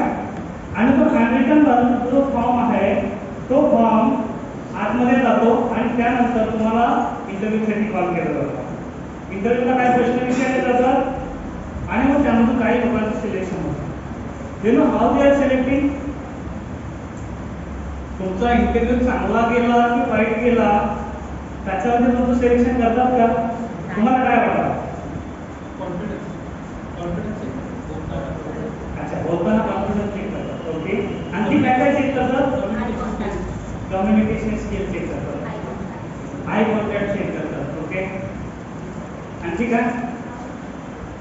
Anything else? Communication त्याने सांगितलं. तुमचे स्किल चेक केले जातात ना? Thought process. ओके, तर they are checking the skills, they are checking the skills, पण इंटरव्ह्यू मध्ये नाही. काही लोकांना माहिती असतं, अरे बिंदास बोल यार, ते फक्त कॉन्फिडन्स करतात, तुम्ही बोलता कसं ते बघितलं जातं. हेच नसेल तर बिंदास बोलायचं. काय काय लोकांनी आपल्या अनुभव शेअर केले. Yes no maybe. कारण इंटरव्ह्यूचं प्रॅक्टिस करून घेणारे इन्स्टिट्यूट मधून आलेले हे फीडबॅक आहेत. तिथे हे सांगितलं जातं बिनधास्त बोलायचं, इंटरव्ह्यूला घाबरायचं नाहीये. येत नसेल तर स्पष्ट सांगायचं येत नाहीये म्हणून, हे चांगलं. पण काही लोक हेही सांगतात येत नसेल तरी चुकीचं सांग. तू बोलतोय हे महत्वाचं, त्यांना कॉन्फिडन्स पाहिजे, त्यांना हजर जबाबदारी माणूस पाहिजे. बरोबर ना?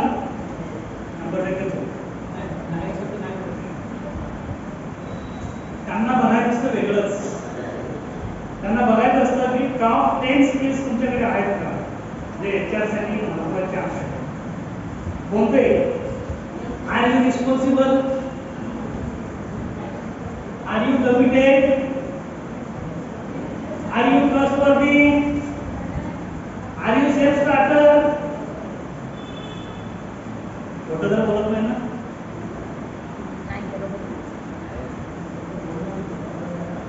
पण इंटरव्ह्यू म्हणून ओळखायचं कसं? तर तुम्ही दिलेला जो पेपर असतो ना, तो पेपर तुमचं सगळं सांगत असतो. There are more than 50 special HR skills. त्यामधून ते टॉप 10 काढतात. आणि तुम्ही इंटरव्ह्यूला सुरुवात करण्याअगोदर तुम्हाला पहिला प्रश्न विचारायच्या अगोदर ठरलेलं असतं की तुला घ्यायचं की नाही घ्यायचं. घ्यायचं असेल तर तुम्हाला किती रुपये पगार द्यायचे. इंटरव्ह्यू मध्ये जर तुम्हाला प्रश्नांची काही उत्तर नाही देता आली तर लगेच क्वेश्चनचा पॅटर्न चेंज करतात.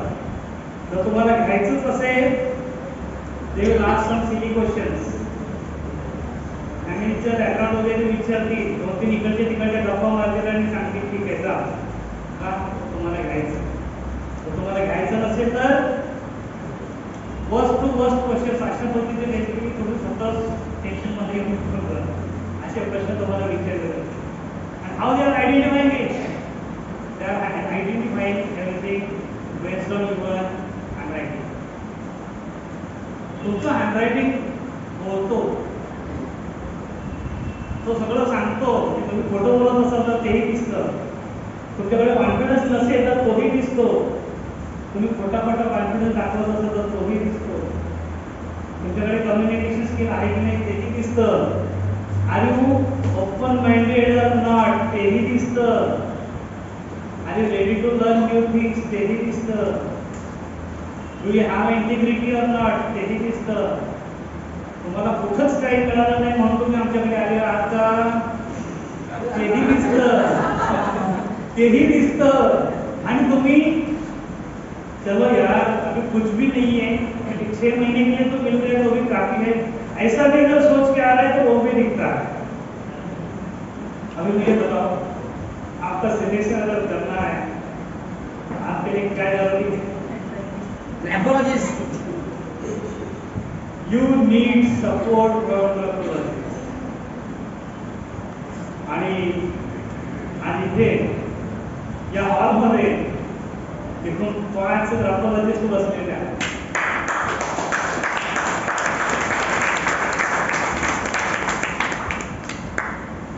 माझी तिकडे पाठीमागे 5 नाही आहे, 1 2 3 4 5 6 ग्राफॉलॉजिस्ट असतात.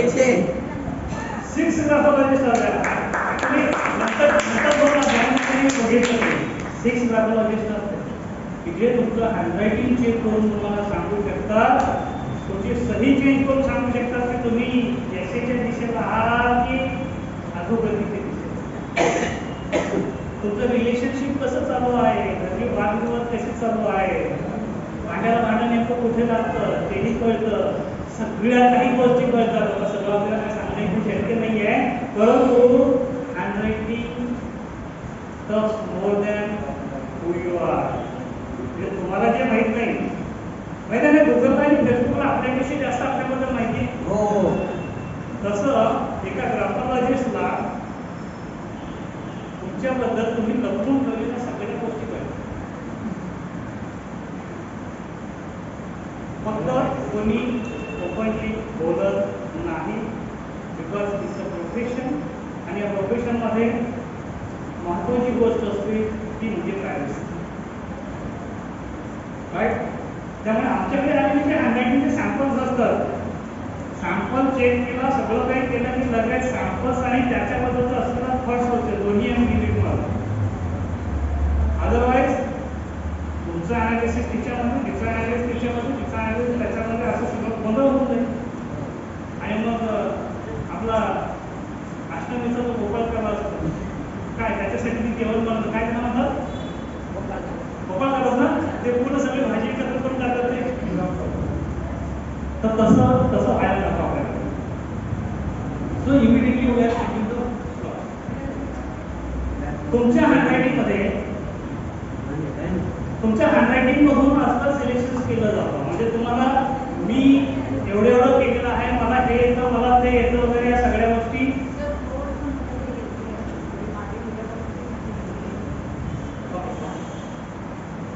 थोडा नीट आहे.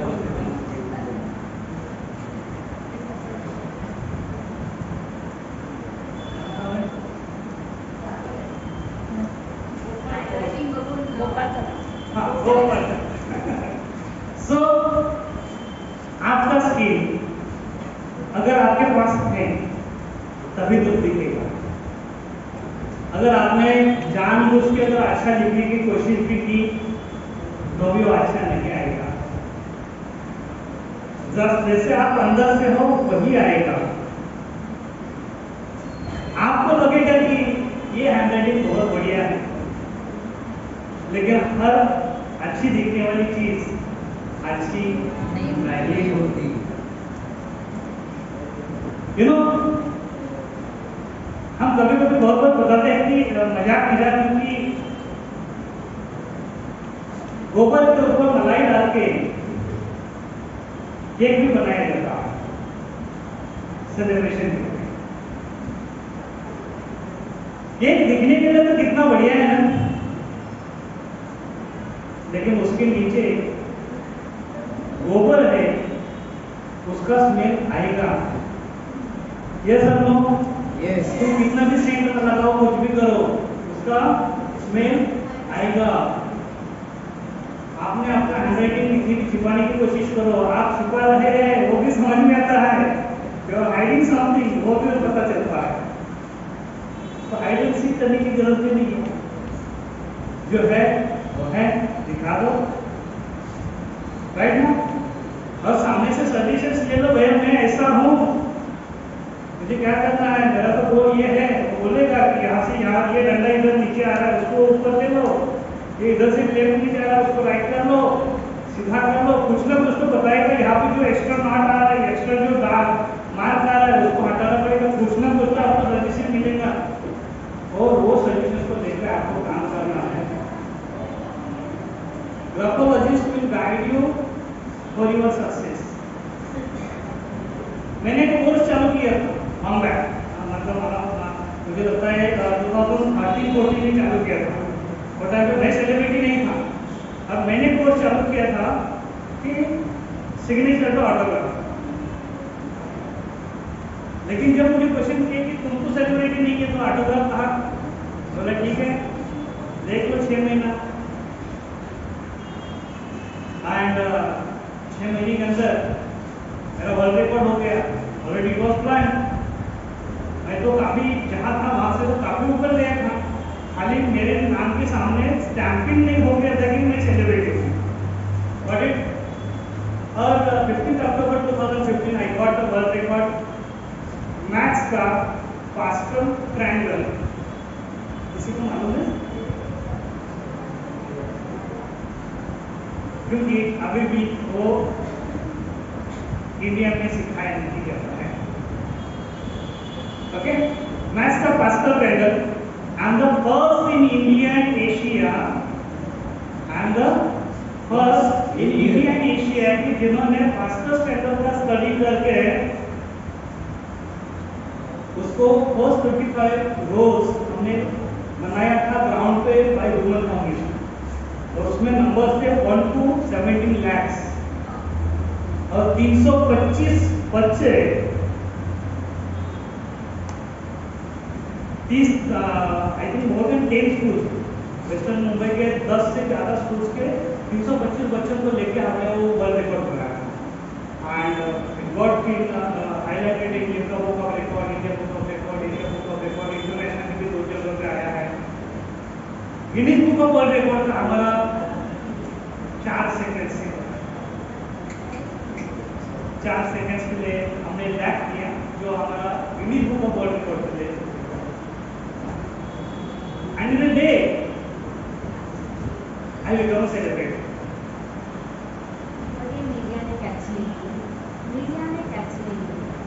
मीडिया कैच नहीं करेगा, आपको मीडिया को खिलाना पड़ेगा, तभी मीडिया आपको हाईलाइट करेगा। लेकिन आजकल सोशल मीडिया आपके लिए बहुत अच्छा काम करता है।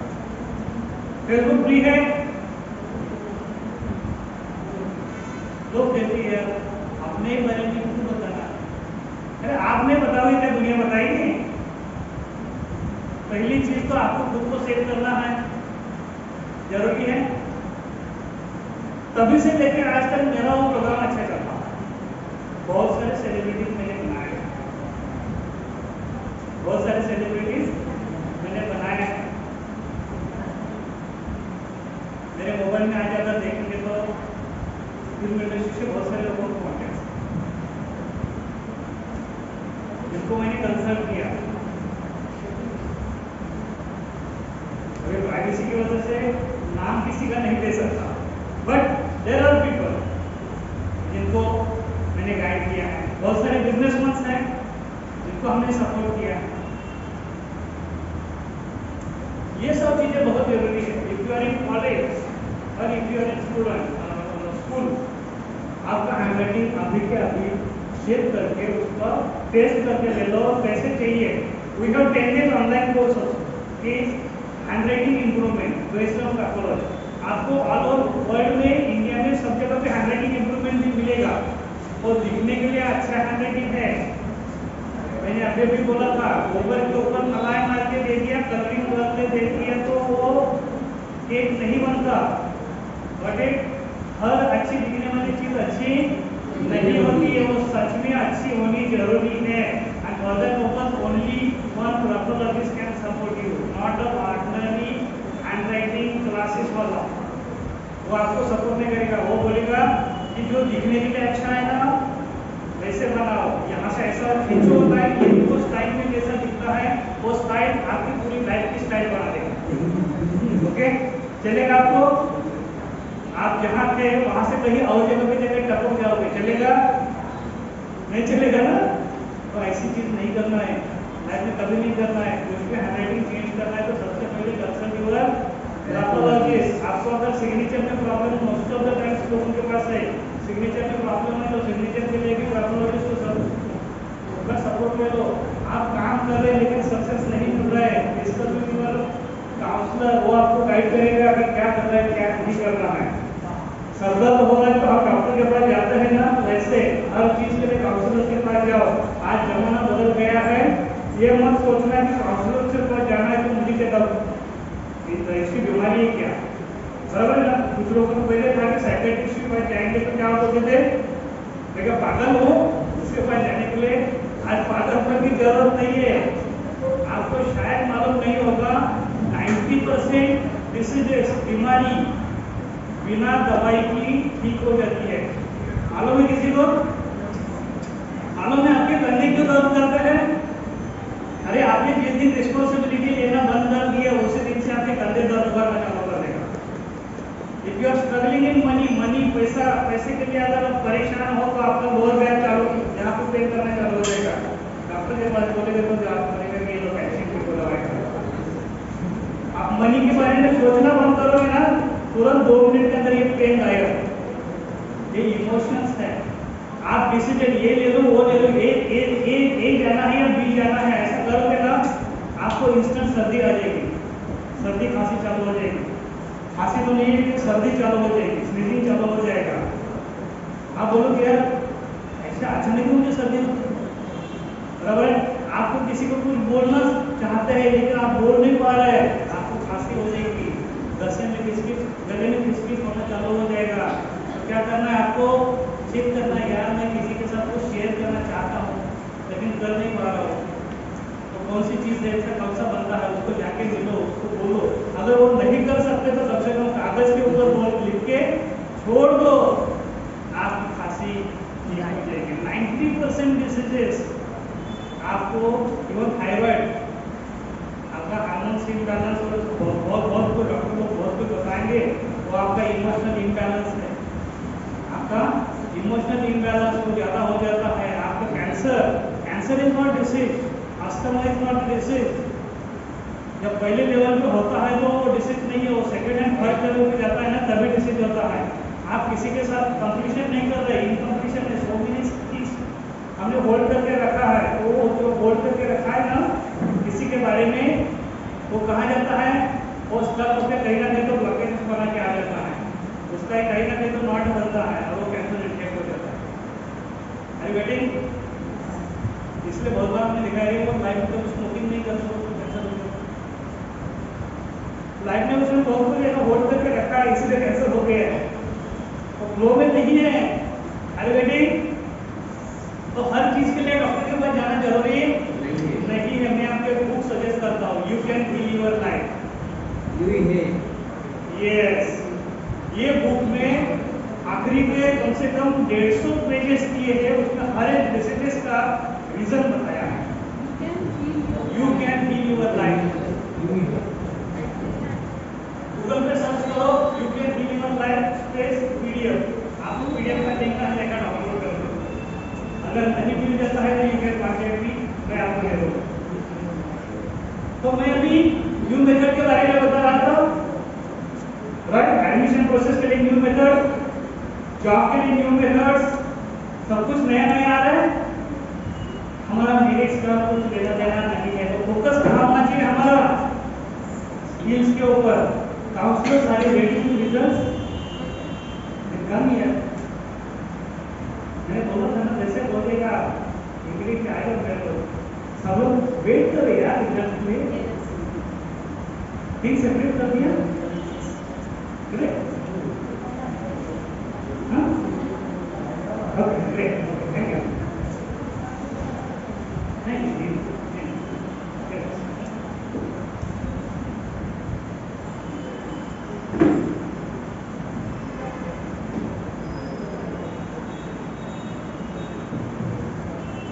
सेग्रीगेट नहीं किया अलग से, ये अलग से, ये अलग से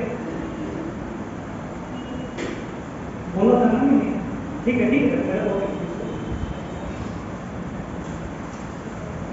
तो अभी ये रिजल्ट अपने पास आया है, ओके।